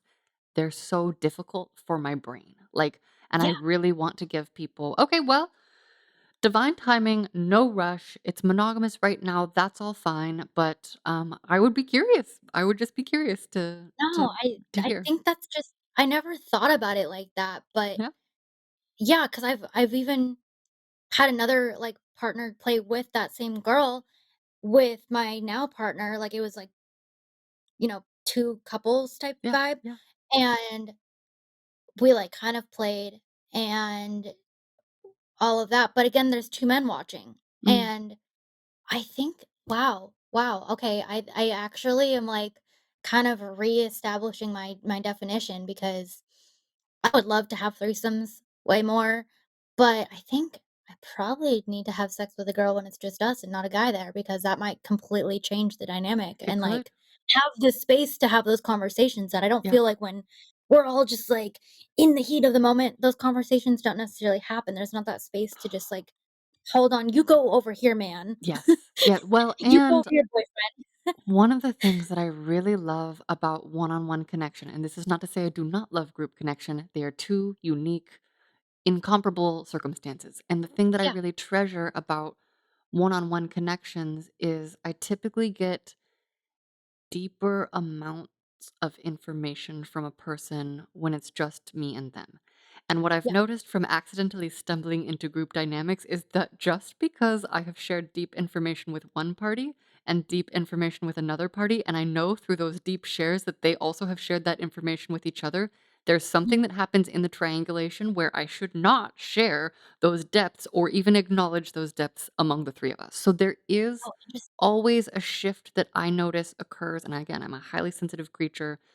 I Mhm. love groups. They're tough for me. You know, I am in spaces now where sometimes I'm the magnet that creates a group, and sometimes I'm like, oh, can I just splice all five of you off and have each of you in the hot tub for like 20 minutes at a time? You know, like because groups Yeah. are a totally different dynamic, and different parts of people, including in sexual situations and not limited to sexual situations. I think there is such a group norm. This is all fresh noodle. I'm not an authority here, but what I think I'm noticing is that I'm less judgmental than most people. So most people feel very comfortable to be themselves. And then in a group dynamic, we all have to make sure that we're kind of like syncing up enough because we're social creatures. Yeah. And so then it's kind of defaulting to the least vulnerable certainty, if that makes sense. Like Mhm. Mhm. if we haven't gone deep. So I don't know. I would be curious. I would be curious to hear if that exploration unfolds for you. And at the very least, I think holding space for curious noodles is such a Gemini rising thing, and with other air I mean, ooh. No, honestly, thank you. Like, Yeah. I oh my gosh, that just completely unlocked a whole new thing. Because let's talk about my partner currently, because I think this has a Yeah, huge part of this conversation. please do. So, one of the things that really intrigued me about him initially was I met him through this friend, that the woman that I had sex with, and right off the bat, like, one of our first, like, deep conversations was, "Oh, yeah, I have sex parties with my friends all the time." Like, we all have been hella raves together, we've done a lot of Molly together, it's just, like, a thing that we're all comfortable with, we've known each other for, like, 15 plus years, it's no big deal. My last partner was bi, we would have new people in our relationship all the time, but we had really clear boundaries. So, all of that sounded, like, very exciting to me because I was like, "Oh, Yeah, cool, like, I can be in this monogamish relationship, but then, like, it's still open, and we have like, he's experienced with this, he's not a jealous per se type, yeah, which yeah, I'd experienced in a previous relationship, and so it was very exciting, but there's also been this, like, pressure of I just wish you were bi so we can invite another girl in because after I come, get tired and you guys can keep playing because girls have so much more energy sexually mm, while I recharge and then I can jump back in. And that mentally sounds exciting, but since I've never been with a woman one on one, I'm like, again, that block comes up of like, ooh, but like, I don't know about this. yeah, And I don't know how I feel if you 2 are able to have this sexual chemistry and I'm not, and those type of dynamics. And so it's kind of almost put up a wall of like, absolutely not, I am not into women because mm, he's so excited for me to be into women that it's almost like a very Aquarius, like, don't tell me what to do, don't tell me who I absolutely. am. Any sort Right? of pressure for me is not hot, even if it's No. exactly what I would have wanted to do. If suddenly now someone is, like, expecting a thing in a way that feels like there's a l I don't wanna call it a lack of curiosity. Like, if I feel like I have to perform at all, I'm like, "Oh, no, no, no, no, no, thank you, I'll just run away." Yeah, exactly, and it's like it's so funny because I love performing, but Yeah, don't force me to. I naturally want to step into that role of performance, not I am being asked to put on a show that I wasn't prepared for and I didn't have a script for. yeah. Yeah, I don't wanna be a dance monkey dance without preparation. Exactly, Yeah. exactly, like, I don't know. Um, so I think that's, like, a huge aspect of what kind of, like, solidified that title for myself of, like, "Nope, not happening," Mm, was his kind of persistence, and he's a very, like he's also a Scorpio moon with a ton of fire and a ton of Capricorn, like mm, 4 or 5 planets in Capricorn, including Saturn. So it's like very daddy mode. He's also a yeah, lot well, not a lot, but a good amount older than me and has had so many more relationships and experiences than me that it's like He technically does have an authority to say, "I have done these, so I know better," but that just activates every defense of like, "No, you don't know me, da da da da da da da." Yeah, Even if he does, it's like I wanna fight back and say, "No, you don't." totally, and no one will know your own inner authority better than you, Yeah, even if you're still getting to know it, you know? exactly. So, he's stopped pushing that on me, like, we've had conversations and we've gotten past that and it's cool, but it's also something that I still want to explore, like, Yeah, I do wanna explore those things, and also well, a lot of the time when he brings it up, then it's like automatically I go to, "Okay, so I can bring another guy in, yeah, right? You wanna yeah, bring another girl, I'll bring another guy, like, let's go." Like, yeah. I got I got desires as well, like, I've also had a threesome with 2 guys. Oh, you have? I still haven't. Oh, what was it like? Can you pause and tell us, Oh please? God, it was freaking amazing. So this was this guy that I had slept with like once or twice before. I don't remember. We met at a bar. I was super drunk, but it was great. It was great sex. And he was like very forward at the bar, like literally like walked through a whole crowd to me and like, I want you. And I was like, oh, okay.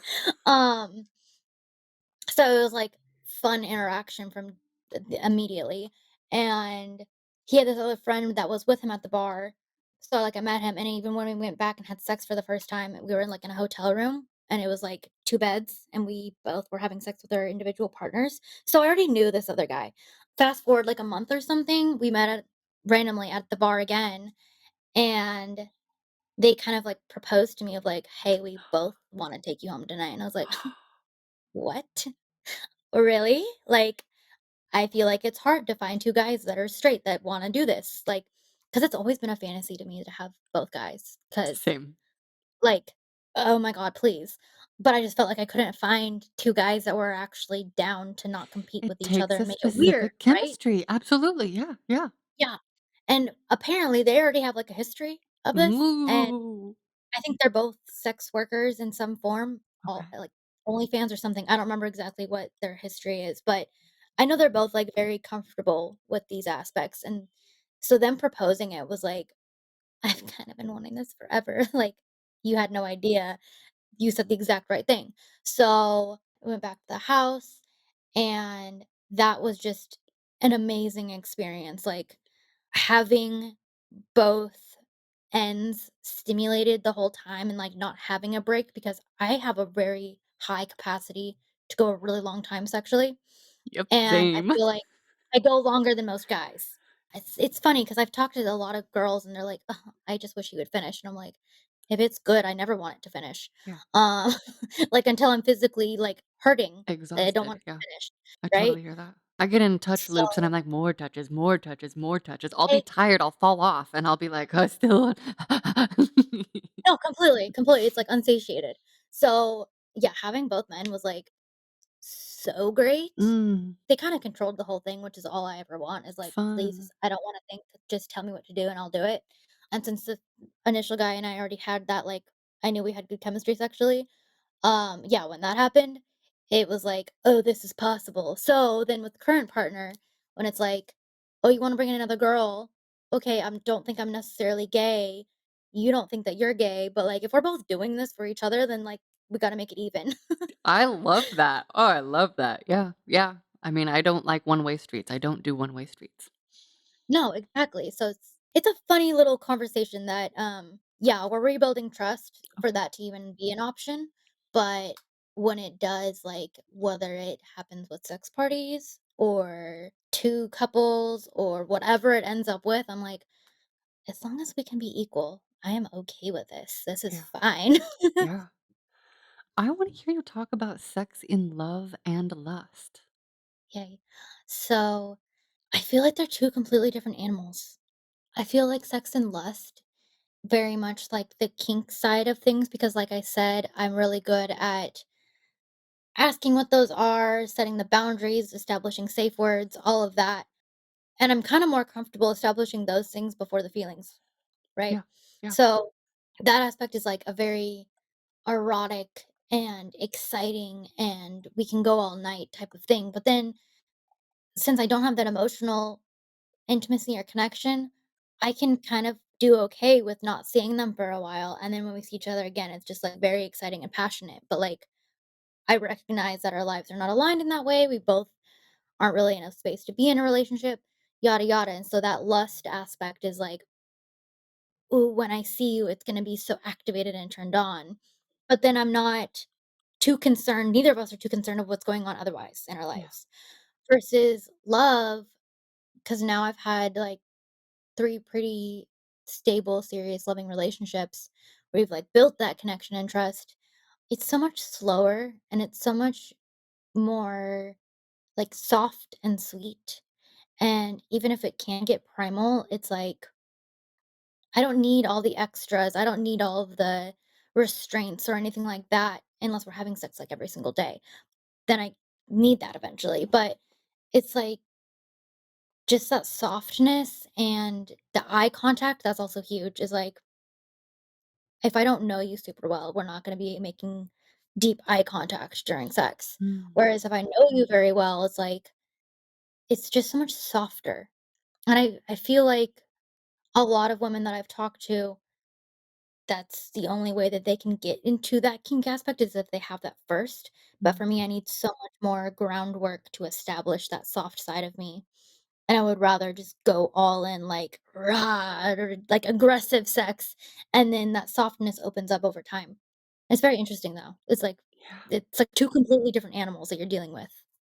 I love hearing you talk about it, and, and I can't help but noodle on my own experiences as I hear you share because I'm like, "Oh my god, I am the weirdo that wants to stare at everyone in the eyeballs." Part of that is because I was a headshot photographer for many, many years, and I've always just been I feel like if I look at people's eyeballs, then I can understand them better, like their Mhm, words, mhm, and that's I'm still wrong a lot, it's fine. And, but during sex, I will totally, like, stare in eyeballs, and I've had to, learn to clock when people are discomfortable and look away, and then I will be like, "Oh, right, I'll go over here," mhm, and that softness is so beautiful, and it helps me kind of realize that there are many different ways in for all people, and now that you're saying it, I'm like, "Oh, I've clocked this in different partners," and, I'm a Pisces moon, like, I have an ocean of love for everyone, and I mhm, have not been in deeply committed partnership that has, like, long-term trust building, in a while. So, mhm.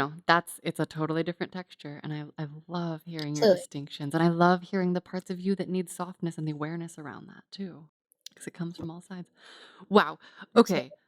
I really wanna hear about why it didn't work for you to be a sugar baby. Okay, so I think it was right around the time I turned 18. I was trying to find ways to make money, and I had some friends who would go on I can't remember Seeking Arrangements, that classic sugar baby site, and the way they prefaced it to me, because they were like, "Oh, I make so much money," they were doing things that I never considered sex at all, which were like, "Oh, if I just send him, like, a picture in my bra, but then talk to him all day, he sends me exorbitant amounts of money," and I'm like, "Oh my god, this is the greatest thing ever because all I can do is talk. Perfect." And boobs, okay, cool. In a bra, that's nothing. So, fast forward to, like, for the next, like, 5 years, on and off, I would check into this site and be like, "I'm gonna be a sugar baby, and I get to essentially get paid just to talk, and I don't have to do anything, I don't have to meet up with anyone. It's, like, basically anonymous, da da da da da." And goddamn could I never find anyone that was willing to pay me just to talk to them. So, eventually, I ended up meeting up with someone who told me all these plans of, "I'm gonna take you to a five-star restaurant. I just want you to look so good on my arm. I'm gonna pay you, X amount of money just to do that. Da da da da. Just meet me at my house first, and then I'll drive us together." And I was like, "Okay, bet. That sounds perfect." Get to his house, very not looking like you have any money to spend house. So, like, "How are you?" Pre I don't know. That I should have left right then, but I didn't. And then it was like it just went into this whole thing where we ended up not going to dinner. We ended up not doing anything, and he essentially just wanted to use a vibrator on me, on top of my jeans. Oh. And then I was like, "Okay, I'm gonna go now. This is not what I signed up for. You wanna pay me?" And he just gave me $50, and I had to Oh, that's a bait and get myself switch. home. Yeah, and I didn't have a car, so I, like, paid for my Uber to get there and back, all of it, like, that was really shitty. Fast forward to, like, I think a year and a half, maybe 2 years later, I tried again, and essentially the same thing happened where I was, like, promised so much money, such great dinner, drove pretty far to get there. I don't know how I wasn't ever scared for my safety, but I wasn't, and we have dinner, it was fine. But I wasn't gonna get paid until, like, we go hang out at his house, and I was like, "Well, I need gas in my car," so, like, sure. He filled up my gas tank, that was cool. Get back to his house, and he had all these, like, huge lofty things of, like, "I own so many properties, and I'm so wealthy, and blah, blah, blah, blah, blah." It was the crappiest house I've ever seen in my life. Um, he ended up not wanting to give me money until we have sex, and I was like, "Okay, what?" That's not part of the deal, and he's like, no one on this site does anything unless they have sex, like, no one gets paid, it's impossible, I've had a million sugar babies, and that's the only way any of them ever get paid, so if you don't do this, you're leaving." Ew, And I was like, scum. Yeah, "Yeah," and I really needed money at yeah. that time, which is why I, like, went out there. I didn't have a job, so we ended up having sex. It took a lot to convince him to use a condom, which was crazy to me. Finally convinced him. Worst, weirdest sex of my life. Still didn't pay me till the next morning, and it was like a quarter of what he promised me. Ugh, So, after those 2 failed experiences, I was like, no. "Okay, I'm not for me, not for me, not for Yeah, me." Like, if I was signing up to have paid sex, okay, I get that. I learned from friends after, like, you always get paid beforehand. I learned so many things after totally. of how to, like, go about that, but I was promised the easiest, most extravagant form of sugar baby of, like, all these things, never was sex, all this money, and instead, like, paid so little for so much more than I signed up for, and after that, I was just like, "Yeah, we're gonna get off this website now." Yeah, yeah. So, yeah, then also, like, I can't lie. I'm really bad at lying, so, like, Same, same. telling a man that I'm not into all these things about him that I don't believe, that's not my jam. I have friends that are, like, really awesome dominatrix who can, like, completely curate this whole their personality that isn't what they feel or think at all, but, like, they can do it and it works so well for them, and I'm so like, Wow. "That's awesome." But that's not me. Like, if I don't feel a genuine connection, I'm not gonna I can't lie. I'm really bad at lying. I totally feel that, and I will say I've done some deep dive research, both directly and through talking to many other sugar babies, and, like, Mhm. heaven bless any lady who can make it work for her and has it feel good, but what I've found is overwhelmingly the clientele, shall we call them, that are on those sites are, like, the most unconscious, like, they are lying to themselves first and foremost, like, they're lying to Absolutely. you, spinning these truths, which is very different from someone who's straight up like, "Nah, I'm not gonna do dating, I wanna pay for sex," and so the Yeah. sugar world is a very specific, I've discovered, kind of it's a web of implicit communication, and I'm simply not built for it because 'cause I'm a little too honest and a little too direct and a little too, Yeah. like, I was under the impression that you want to have a nice relationship with me and give me an allowance, and they don't want a relationship and they don't wanna give the allowance, like, it's a very strange, Exactly. so Exactly. I went on a lot of weird dinners. Yeah, yeah, and then you're like, "Oh, yeah, the allowance part isn't real," and whoa, oh my g Yeah, yeah, it was just so different than what I expected, and again, it's like if I was wanting to sign up to have sex for money, that's a different clientele, that's a different world, and yeah, I wasn't signing up for that in my head, and so, yeah. yeah, the fact that it turned into that was like, "Whoa, huh, You're like, yeah, no, "Oh, thank you, never it's a big mind." slippery slope." Yeah. I did Yeah. have a friend who, well, with my strategic counsel, like, definitely sex was on the table in this connection, but, like, I wasn't able to ever carry things out successfully for myself, but I was able to help a few other people, like, strategically receive more money, with some of that. So, Oh, awesome. we take it all, and the curious part of me is, like, so glad that you did the exploration. I mean, I don't know if Gemini I don't operates that way for you, but, like, I'm just like, "Oh, I'm It just so does. curious. I'm just so curious." No, I wanted to know, like, I was like, "Is this real?" Because I'm such a person that unless I experience it myself, hearing stories is cool, but I need to explore it by myself, and I need to try it twice. Like, Yeah. the first time, that was a one-off experience, which is why I've had sex with girls twice, Yeah. at least, which Yeah. is why I went on another date with this sugar baby thing, which is there's so many things that I need to try at least twice to be like, "Okay, yeah, actually, that's not for me." And then getting more insights also is like, maybe I could try it again with this new lens." And so, yeah, it's definitely all about the exploration, and I don't regret those experiences, um, but it was vastly different than what I was promised. Damn it. Damn it! I thought I did the research, I didn't though. Is there anything else you wanna say about kinks or, like, experiences? Like, what else Oh, feels, like, important to say in this version to, complete the picture of you? Like, we gotta talk about yeah. brat at least, at the very least. Yeah, so being able to have, like, a back and forth conversation about like, with men who have explored a lot of their kinks and figuring out how their brain works and what turns them on, it's truly different with so many different partners. So, I've learned for myself that there's certain partners that pure brat comes out where it's like, they piss me off, they don't give me what I want. I have known them for a while, and there's always just kind of this like back and forth shit talking type of personality that in the bedroom it relates to withholding and almost like forcing, but in like a consensual way, but like forcing me to do things that I'm like, no, I just want to have sex down there. Like, no, I'm gonna keep doing this, or you're gonna keep sucking my dick, or whatever, until I say that you're allowed to. And so that dynamic is like, oh, it's so exhilarating and it feels so good. And it's like by the time that they finally let me take it out of their mouth or stop like fingering me or something like that, like by the time I finally get to have sex, like penetrative sex, it's like, ho, ho, ho, ho. Okay, now I'm full good mode. Now I'm fully anything you want is yours. I will give it to you.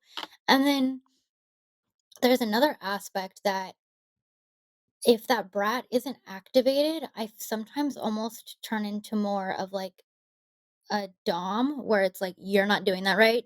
No, that's wrong."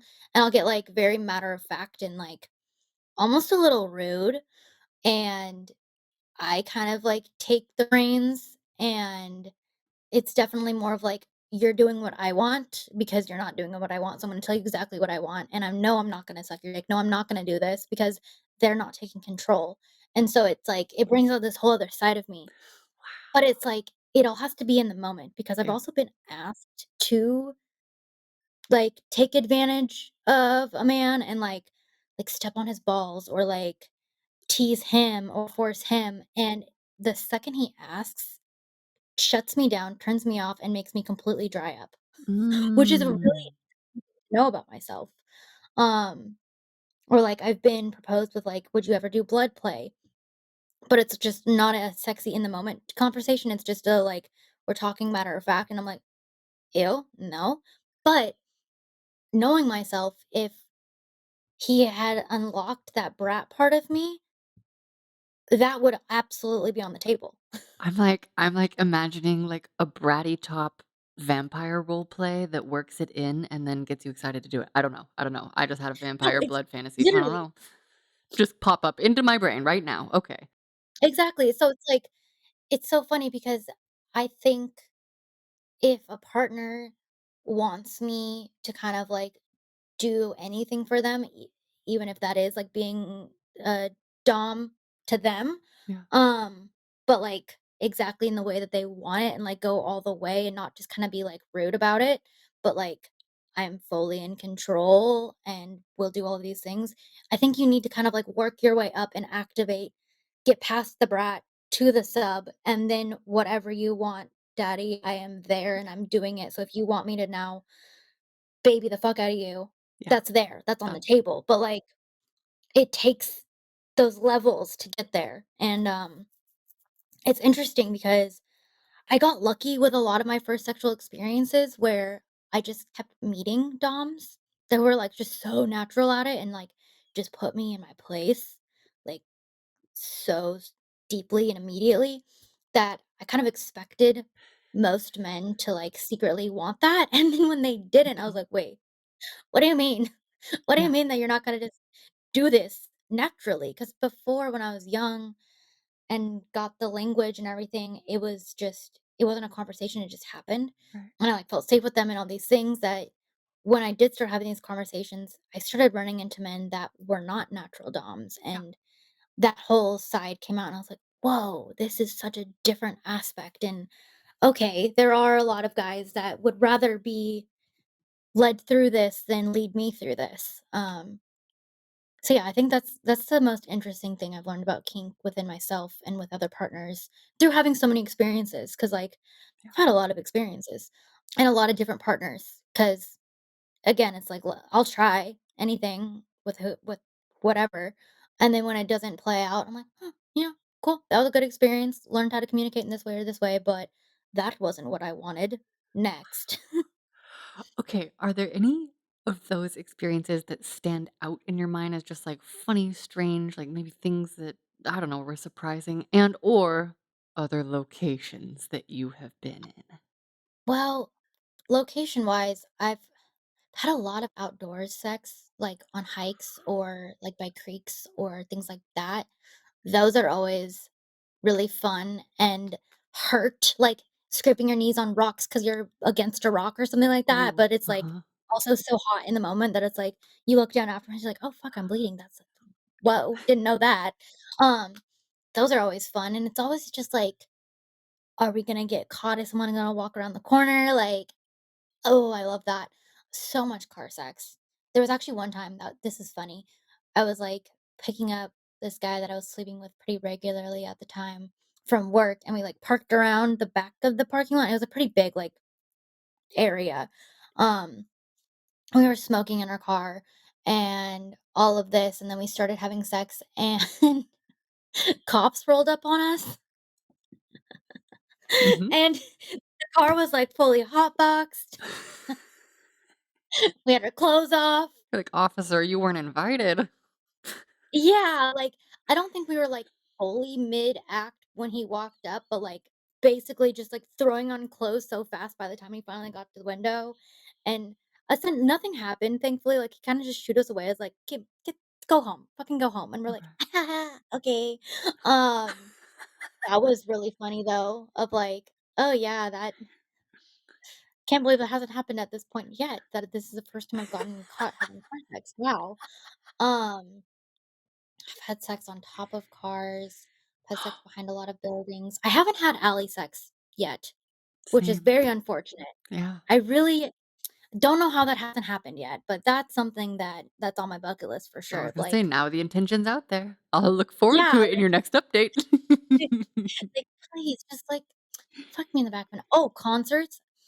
I've been, not necessarily full-blown sex, but there's been a lot of concerts that I've gone to in my earlier years where a completely random stranger. We just start dancing, and then I just get fully finger banged, and it was, like, so good, and it was so stimulating, and it was just, like, this random stranger is just all of a sudden in my pants, and it's just, like, sweaty, hot, concerts, loud music.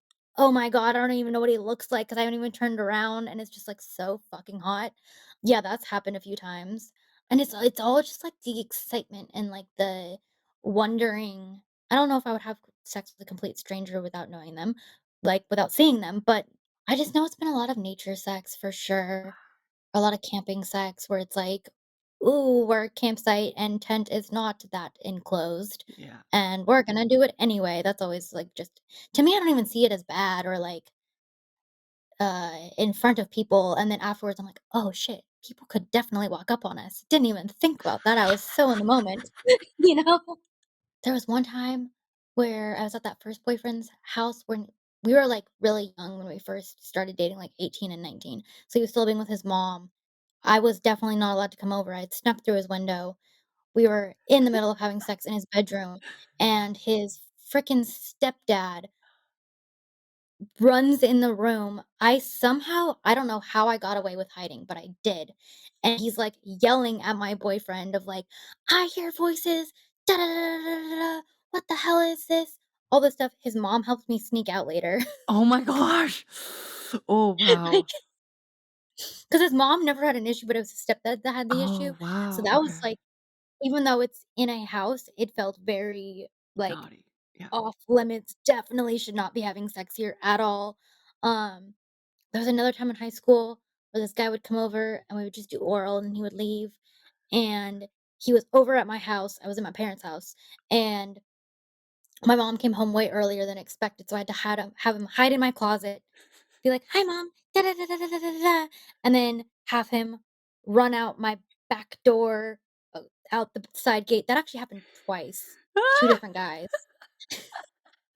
So it's like, to me, like, the locations don't feel that crazy, like, on paper, but then the experience itself was, like, extremely forbidden, definitely Yeah. should not be happening, or with this person should not be happening, and that's always very exciting to me, like, I had a lot of Circumstances. sex on couches with people that should not, or, like, there's people there that we're not supposed to be having sex, that happens, that's happened a lot. I've been eaten out in the middle of a party before Okay. with my current partner, that was fun, like, we were all just on Molly, and he just, like, lifts up my dress, and I'm sitting on this, like, bar stool, so I'm, like, way up there, and he just starts going at it, and I was like, "What the fuck?" Like, what?" And it was, like, pretty early into me meeting all of his friends, and I'm like, "Is this okay? Am I offending them?" And it was not an issue at all. Oh my But, god. yeah, I've had a lot of experiences like that where it's like, I tell people who aren't very explorative sexually, and they're like, "Whoa, Sage, oh my gosh, didn't that's crazy." And I'm like, "What? That's not that crazy. I've heard so many crazier things." Like, especially listening to this podcast, I'm like, "What? That's not even that crazy. I don't know what you're talking about." But then it's like, when I say them to people that don't have explorative sex, it's like, "Oh, yeah, I guess that's not what everyone does." My barometer is definitely, Abby normal. Right? Need a bit off. Yeah, and that's again, when the shame meter, like, spikes up is when I get interesting looks or reactions from those Yeah. statements. I'm like, "Wait, we're not always comfortable with this? That's so confusing." Yeah, I'm mostly afraid of making other people uncomfortable, and I get uncomfortable if Exactly. I think I have made someone else uncomfortable. I'm, "Oh, sorry, sorry, sorry," and and I do get Yeah, I'm like, apologetic "Wait, still. w Yeah, reel it back, reel it back. yeah, yeah. Let's talk about your life. Yeah, yeah. What is interesting to you sexually?" Totally. Yeah, And what I notice is most of the time, if I am comfortable with myself and don't have my own backlash, and if I just own it, it is fine. And then they get more comfortable. And, sometimes I yeah. can do that. Sometimes it's not available to me. And that's okay. You talked about this a little bit at the beginning, but I just wonder if you would want to talk about kind of the contrast now that you are a mother. Yeah, so, I think the relationship that I'm in now has a really big aspect to how I feel sexually. So, him and I got pregnant only 3 months into dating/knowing each other. A lot of things happened very quickly with us, and we broke up pretty early into my pregnancy on from my behalf. I saw a lot of things that I didn't like, didn't wanna raise my kid in that relationship, whatever. And so, I was, like, single, and I'm also living with my mom right now, which creates a very different dynamic sexually, Hmm. and have this baby. So, there's a lot of factors at play, but essentially, like, I didn't wanna meet anyone new because it was like, "Oh, I have all this baggage now, and I'm a single mom, and I can't date, and I have all these things." And so, for most of the time that I've been a mom, it's been 2.5 years since I had her, I've gone back to partners that I had previously that we have a really great foundation, never necessarily, like, full committed relationship, dated, but, like, we have a very good history with each other, right? A lot of trust. No, the sex is great. Sex would always be very, like, on the back burner, but when it happened, it was, like, very awesome. But when you're a single mom and you're breastfeeding and baby's kind of just always on you and you don't really have a babysitter unless it's her dad who you don't like at that time, it's just very few and far in between. But, it's happened and it's been great. But it's very uncommon. And then dad and I have gone back and forth with, like, being with each other, and in August of last year, I actually got pregnant again by him, but had not decided I wanna be with him at all, so I actually ended up getting an abortion. I had taken a Plan B, did not Mm. work.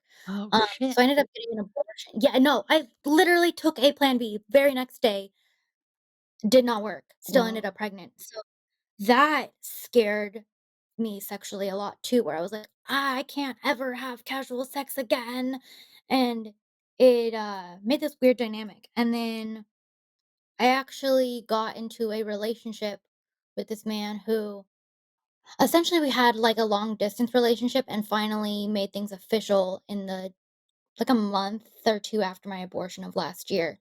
He lives out of state, so he came here. It was a time when my daughter was finally old enough where I kind of was like, "Okay, she can have overnights outside of me." So our time together was really great. It was, like, basically the first person new that I'd ever slept with since having my daughter. Yeah, I was. It was the first person new. We ended up getting engaged, and it was, like, just this beautiful dynamic where I finally felt like I found someone that, like, I checked all of his boxes, he checked all of my boxes, sexually, emotionally, everything.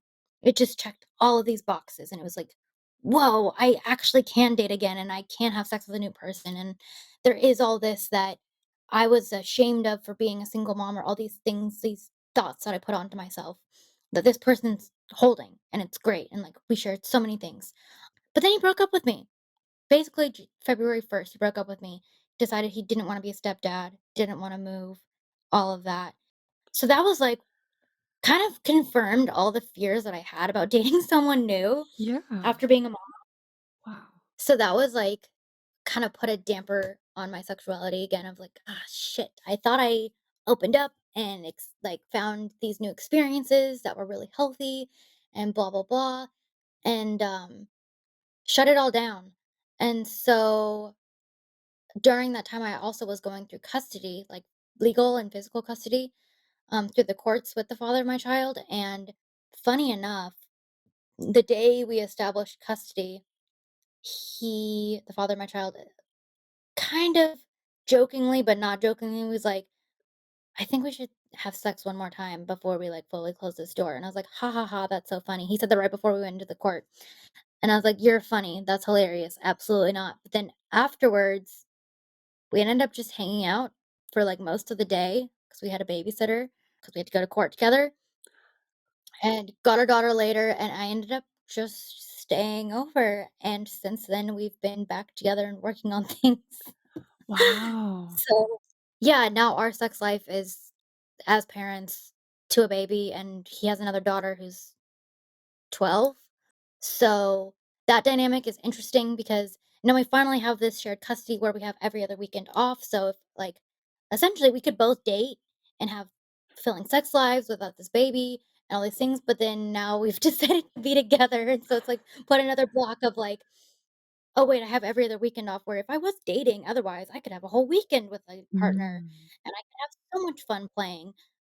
But then we decided to be together, and now we'd never have any time off.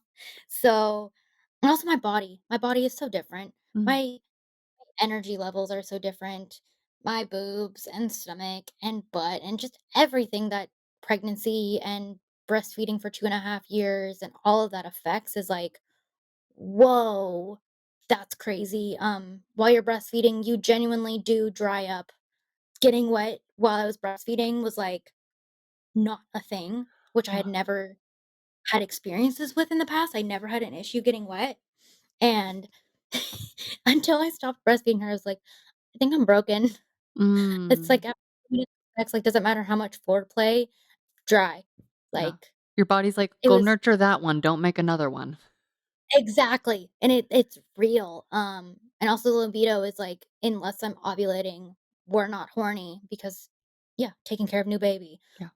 Which before I was always horny, and it had nothing to do with, like, my cycle, because 'cause I've been off birth control most of my adult life, I just track my cycles. Same, same.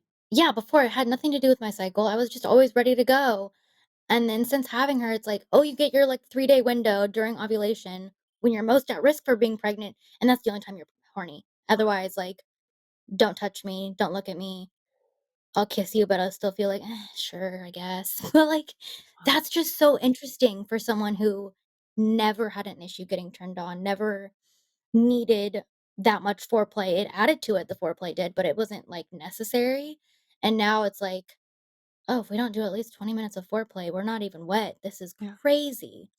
So, yeah, it's like a completely different human. It's just I'm still trying to learn about myself and trying to learn about now my partner, and we're really rebuilding trust because we spent so much time apart, and all these things are, like, factors into, like, "Oh, okay, we didn't used to have to think about sex, and it was just what else can we add and what more how much deeper can we go?" And now it's like, "Wait, do I even wanna have sex? Wait, are Mm. we able to have sex without a two-year-old interrupting us?" Like, Yeah. there Yeah. there's so many more factors. I didn't expect it, to be honest. I knew parenting was gonna be a lot, but I didn't know how much my sex life was going to be impacted by becoming a mother. Yeah. Yeah. Wow. That sounds like a lot. It definitely sounds like a transition time, and I don't know if we want silver linings or if they're really annoying, but what I notice sometimes is in moments where I'm faced with, like, an unavoidable, like, "This is not the way it used to be," I am forced to look at myself to see what I'm actually like today. Like, do I even want to have sex today? Like you said. Mhm, And I know from talking to so many people that we can create stories about ourselves that we just assume are still true. And without these outside factors to cause us to examine ourselves, we might just continue to behave as if, even if it's not true. mhm. So it's like, we're hopefully going to continue to change for forever. And I continue to look forward to hearing how you evolve as things unfold. Wow. Okay. I would love to hear about your hopes for yourself going forward. So, I actually wanna ask a follow-up question to that. Yeah. When we say hopes going forward, are we talking about my sexuality, sex life, or Oh my just, gosh. like, You big caught me life being goals? intentionally vague. So I want both. I always want both, and to me, they are, like, totally interrelated, and I've always been like, "What are your sexy hopes for the future?" And then I was like, "What are your creative hopes for the future?" And then I'm like, "What if they just take it wherever they take it?" So, like, I always Okay, wanna hear both, and it's whatever you wanna share. cool. Cool, I wrote notes on both, so I just wanted to, like, clarify that. I was like, "Am I gonna be answering this accurately or what she's asking for?" Cool. So, in general, my hopes for the future are I so deeply want to live on a big farm and ideally have multiple houses on that big property with either friends or family or some type of community because I know enough people that do live off grid and they're so isolated. And I never want that for myself. I want big property because I want animals and I want my kids to be able to run outside wherever they wanna go and never have to worry about cars or neighbors we don't know or anything like that. And I'm a nature person, like, I love being outside as much as possible. I wanna be able to walk outside naked whenever the heck I want Yes. and not have to worry about it, Me right? too. Yes. I want that for You you. I know? want that for me. I want that for all of us. I mean, anyone who wants it. Like, please, like, kids go swimming in the creek naked, I wanna be Yeah. naked, like, the Yeah. father of my child and I are both very, like, body positive, we can be naked all the time. I can't do that in the city. I don't want that. But I don't want to be isolated in nature where I have to drive an hour to see anyone I know.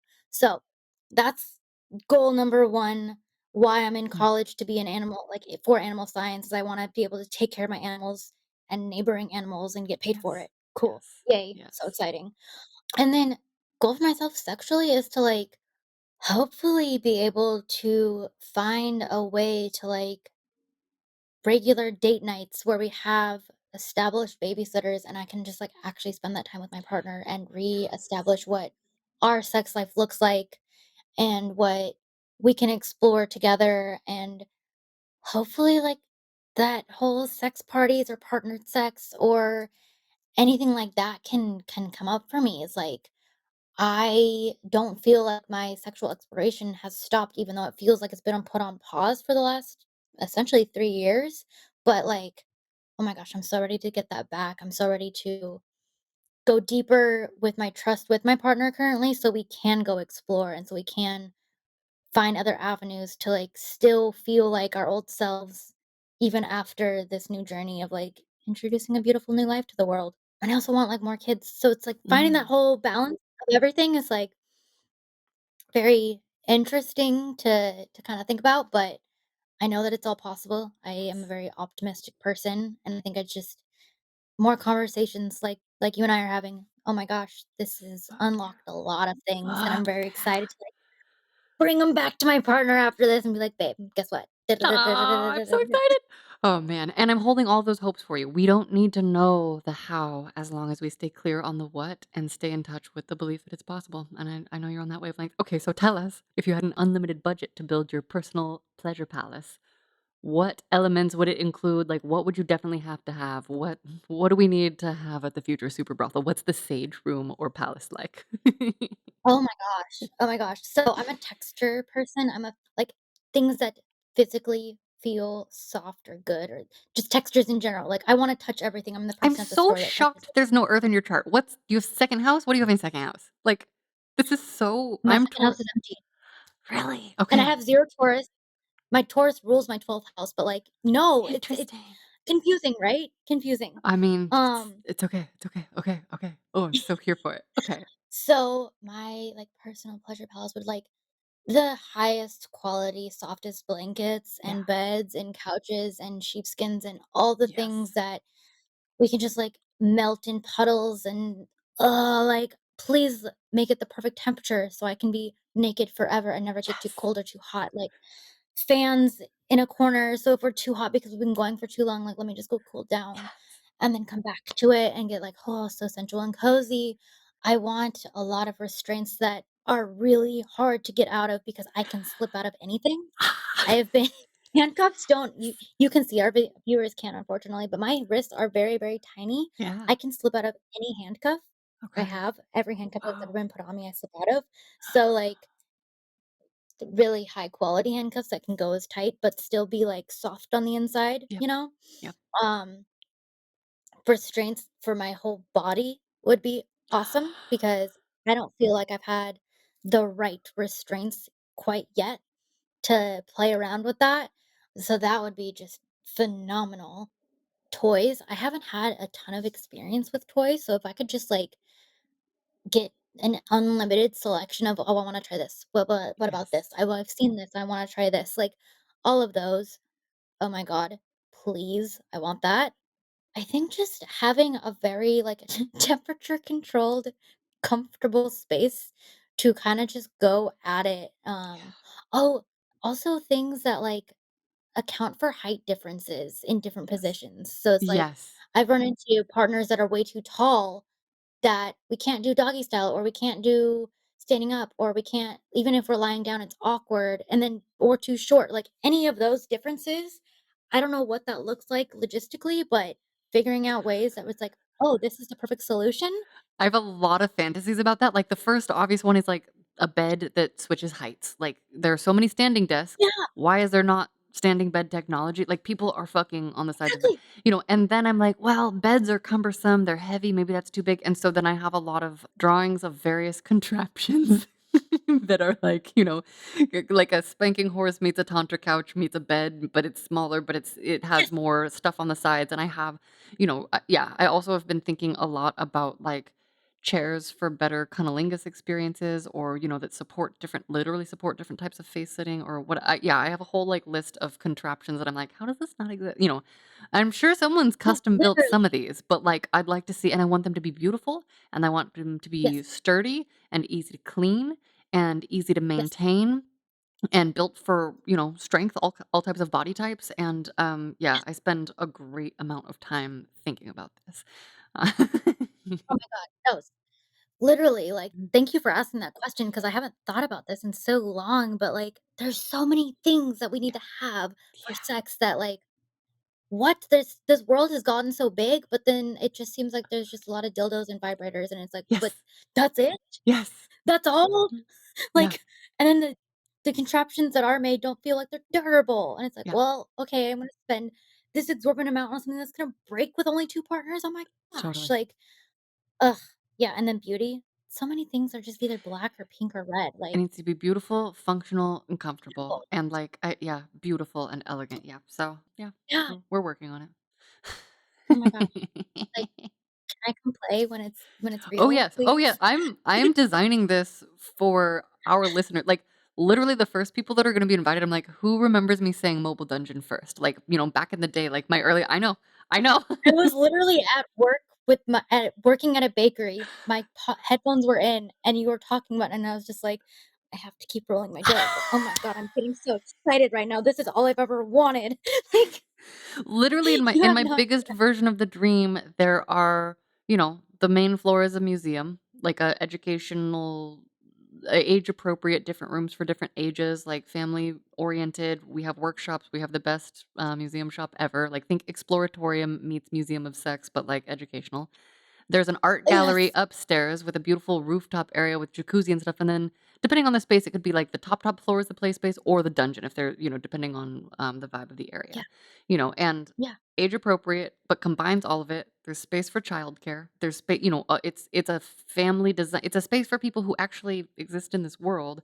And I know some people. I've definitely had some friends be like, the children can't be in the same place. I'm like, in fact, to have healthy sex lives, I would like to create something that shows that it can. Healthy food nearby, like a little yeah. market, whatever. Connected by mobile dungeons, best party buses ever. Ideally within, near every major metropolitan city, ideally within an hour of every, space where people live. So that Wow. the Starbucks of play spaces that's safe that people actually want to go to is the biggest version of the dream. Mobile dungeons are still the thread. Super brothel hopefully funds it. We'll see. We'll see how far I can go in my lifetime. I don't know. I don't Oh my gosh. That just literally every nail on the head. Also, I don't remember, I know you've talked about this in your pods, but can you remind me what that screening process for client or for people to come in to be able to play safely, what does that look like again? What is your well, ideal of what that looks in like? my ideal, it actually Yeah. integrates with a social media that doesn't exist yet because I know we're not gonna get rid of social media, and it also integrates with what educational workshops people have, and then there also is a buddy system. So no one comes in as a solo lurker ever.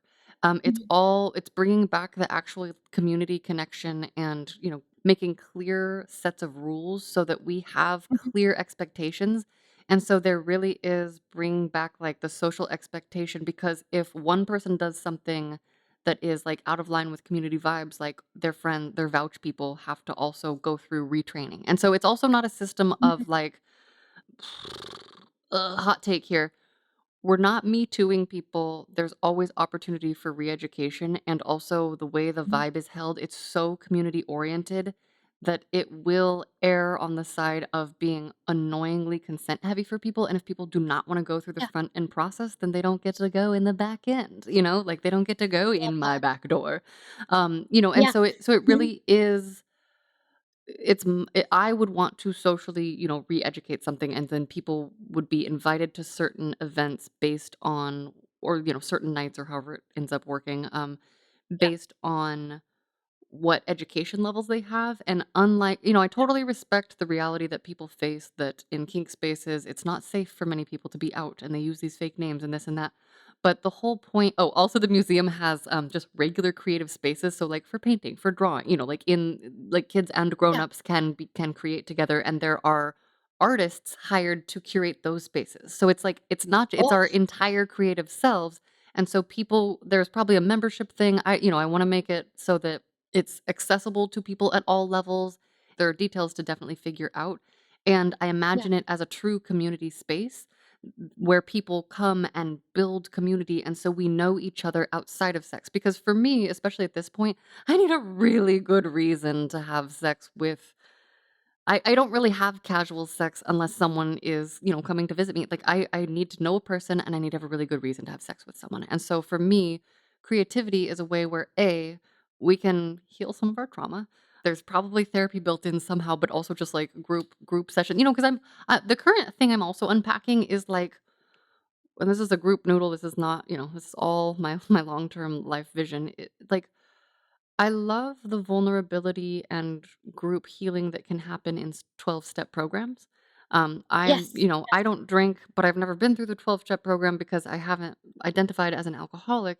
And I'm like, well, we all live in a culture that pushes upon us like really unhealthy relationships with perfectionism. Like maybe that's but I don't want it to be like we are perfectionist anonymous. So like I don't know what that looks like. However, I know that I want to have small group healing spaces, probably organized around art and creativity, but I also just I gain so much value out of speaking vulnerably, and I know other people do too. So it's all in progress, and, I know that it's something that the more that I talk about it, the more people are like, "It's too many things in one thing," and I'm like, "Well, humans But are it's so many not. things in one thing, and it makes sense. It's our Yeah. original creativity." So, I still dream of creation spaces, and I don't I don't know what the unfolding is gonna look like, but I literally have just been gathering data and building the idea in the background, so thanks for asking. And No, again, I'm so excited about this. yeah, and we'll see where technology is when it comes to, because I also know people are, like, afraid of being microchipped and da, da, da, but it's like, it's all for safety, and I wanna just build in social fabric to each space, so, Yeah. yeah, yeah, that's No, that's thank the you. idea. Thank you for Yeah, answering that, like, fully, because I feel like I've gotten little snippets yeah, of what your full vision is, but I feel like my future is, like, the same thing. When I really start talking about everything that yeah. I want, people are like, "That's so much. How awesome." Like, "It just is, You're okay? like, "It's It possible." just it Yeah, is. It we don't is." need to know the how, we just gotta stay focused on the Exactly, vision. and Yeah, so, when you say all those things, like, you are hitting every point that would come up for me, honestly, it's like, yeah, "But I want this, but I want this, but I want yeah, this, but I want this." That's all globbed in together, and it's, like, held beautifully and in a safe way and, like, executed well. Oh yeah. my gosh. Like, to You have just facilitate community. transformed the world, Yeah, yeah, and I'm literally. like, yeah, and then if there are, like, yoga classes for people and, like, because I am such a big proponent, I do a lot of virtual stuff, we're connecting virtually, that is definitely valuable, and there's something magical that happens in person. My favorite work is in Absolutely. person. I wanna be in person with all the people I have good conversations with. And so my goal is to create a space to bring that also invites people in this time when I speak to people one-on-one, I hear high amounts of anxiety, and so I want to create spaces that have enough structure and also enough freedom for people to express themselves and to really connect. And so it's my lifelong project, and it's kind of what I hope I'm here to create. And even if I'm not the one to carry it out, it doesn't matter. I want to see how far I can get in my lifetime. And, if I can fund it with sex, great, I'll do that. If I can fund it another way, great, I'll do that. I hear there are lots of, like, billionaires coming into inheritances that want to use it for philanthropy. I'm open, like, and No, so I'm completely. building the vision, and we'll see what we can create. But I really want to do whatever I can to help other people, find balance and joy and curiosity in life. So on that note, what do you think we need to make this world a sexier, more loving, and connected place? I feel like mine is so simple, but Great. I say I love you so easily. Yeah. And I feel like that word, that phrase has been kind of like selected only for either your romantic partner or just family, or it's used in a very serious connotation. And to me, telling people that you love them can just be that simple, but it also has such weight. And it doesn't mean that we're intimate. It doesn't mean that you're in my life forever, but I genuinely think that saying it freely and making that phrase accessible on a regular basis is so important and something that not enough people do. And I can't tell you how many times I've just getting off the phone, I say I love you, and the person on the other end is like, "Whoa," at first, right? But now it's a part of our conversation every time that we get off the Yeah. phone. And Yeah. again, it's like the weight has been ushered out to only a few instances or a few like types of relationships. And I think as a human, and we're all in this human experience, and just the fact that you're humaning, Yeah. you deserve to be loved. And it Totally. doesn't mean I have to know every part about you. It doesn't know all these things. It's just like, just because you're existing and we had a good conversation, I love you. Yes. And it's Oh that my god. simple, Yes.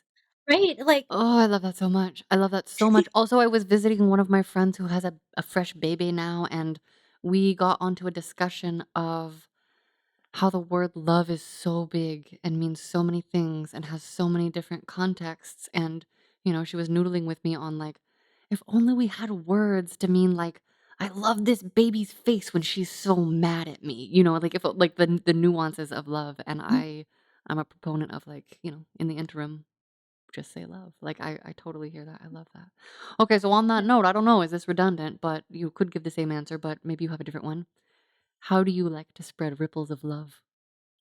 I mean, I love complimenting people, and there's genuine compliments. It's Yeah. not like I'm complimenting to get a compliment back, but I more love complimenting people to see their faces light up and to see how excited they are to be recognized for whatever I'm complimenting. And it's like, to me, it's so easy to find something to compliment in someone, whether it's physical or what they are saying or how they went about something. I just think that it's the most effortless and easiest way to like make someone's day because it makes my day anytime I get compliments. It's like, how could I not do this? If I see something that's genuinely something that I want to take note in, I have to speak on it. Yeah. And the amount of times that it leads to more in-depth conversations or I find out something about someone that I would have never found out or just it leads to so many things that I love compliments. I love telling people I love them. I love making sure people recognize their own light and their own like beacon of who they are and like what I find magical and beautiful about them. It's one of my favorite things to do of like, wait, you don't see this in yourself? You don't see how magical you are? You don't see how powerful or all these list of attributes that I can see in someone that they might not see in themselves and just speaking out loud and voicing that appreciation and that love is like, oh, I hope that the more I do it, the more it can ripple out into others. Yeah. I bet having an astrology session with you is bomb. Like, do you wanna speak to that a little bit, or is that putting you on the spot? No, not at all. So I am someone who has been into astrology for a very long time. And it happened because the first time a friend read me my chart from, I think it was Cafe Astrology or Yeah, something. yeah. Um, Classic. Same. right? Classic, classic. I started crying. And I'm not someone who Oh, cries easily. It takes me a lot to cry. And I was just blown away that this computer generated putting my birth time and all of this comes up and how they know me and it resonated so deeply that I became essentially obsessed. And I started learning about it and I started telling everyone in my life about it and asking for everyone's chart. And even though I hardly knew anything, I was, let me read everything about it. So I taught myself for a long time and then started giving readings because people were asking for them because I was talking about it so much. And then the pandemic happened. And like mm, you were saying earlier, I'm a very, like, I want to be face to face in person. I don't like doing things over the phone or on Zoom. I'm better at it now, but especially yeah, then, I wasn't comfortable with that at all. totally. So I stepped back and then had a kid, all these things. I finally decided to take that seriously. I got certified. I have a new lens of giving readings that have a structure. They have a timeline. They have points that I will speak about in every reading so I can kind of guarantee what aspects we will be sharing in your reading, what you're going to get out of it. That includes your life lesson, Mm. that includes your key to enlightenment. We're going to talk a little bit about you, your basic sun, moon, and rising, the core of your personality. And I like to kind of say and have people feel like it's just having a cup of coffee with an old friend Yeah. they haven't seen in a long time. Like, I have a way of keeping a conversation going and letting people open up in a way that I've been told so many times I never talk like this with anyone, but I can talk endlessly with you. So I know that if you have an astrology reading with me, it's going to just be an easy, effortless conversation that it's all about you. It's a whole hour of we just get to talk about who you are, why you're here, what's up with your life, and then any transits that you're going through. If you're Mm. going through some weird stuff in your life, there's probably an outer planet activating your chart right now, and I can speak on that as well. So but it mostly I just it's a conversation with an old friend that gets to talk about you and all the things that you're beautiful for and with and you. I love that, and to have a reading with a triple air sign who has Mars and Venus in Leo, I bet is so fun. Okay, lovers, if you are interested in that, the link is in the description below. Sage, thank you so much for coming to be a guest on this podcast. Of course. Thank you so much. This was very, very beautiful self-care and oh my gosh, thank you for doing what you're doing. You've completely made a different human of me just by being you. I can't say that enough.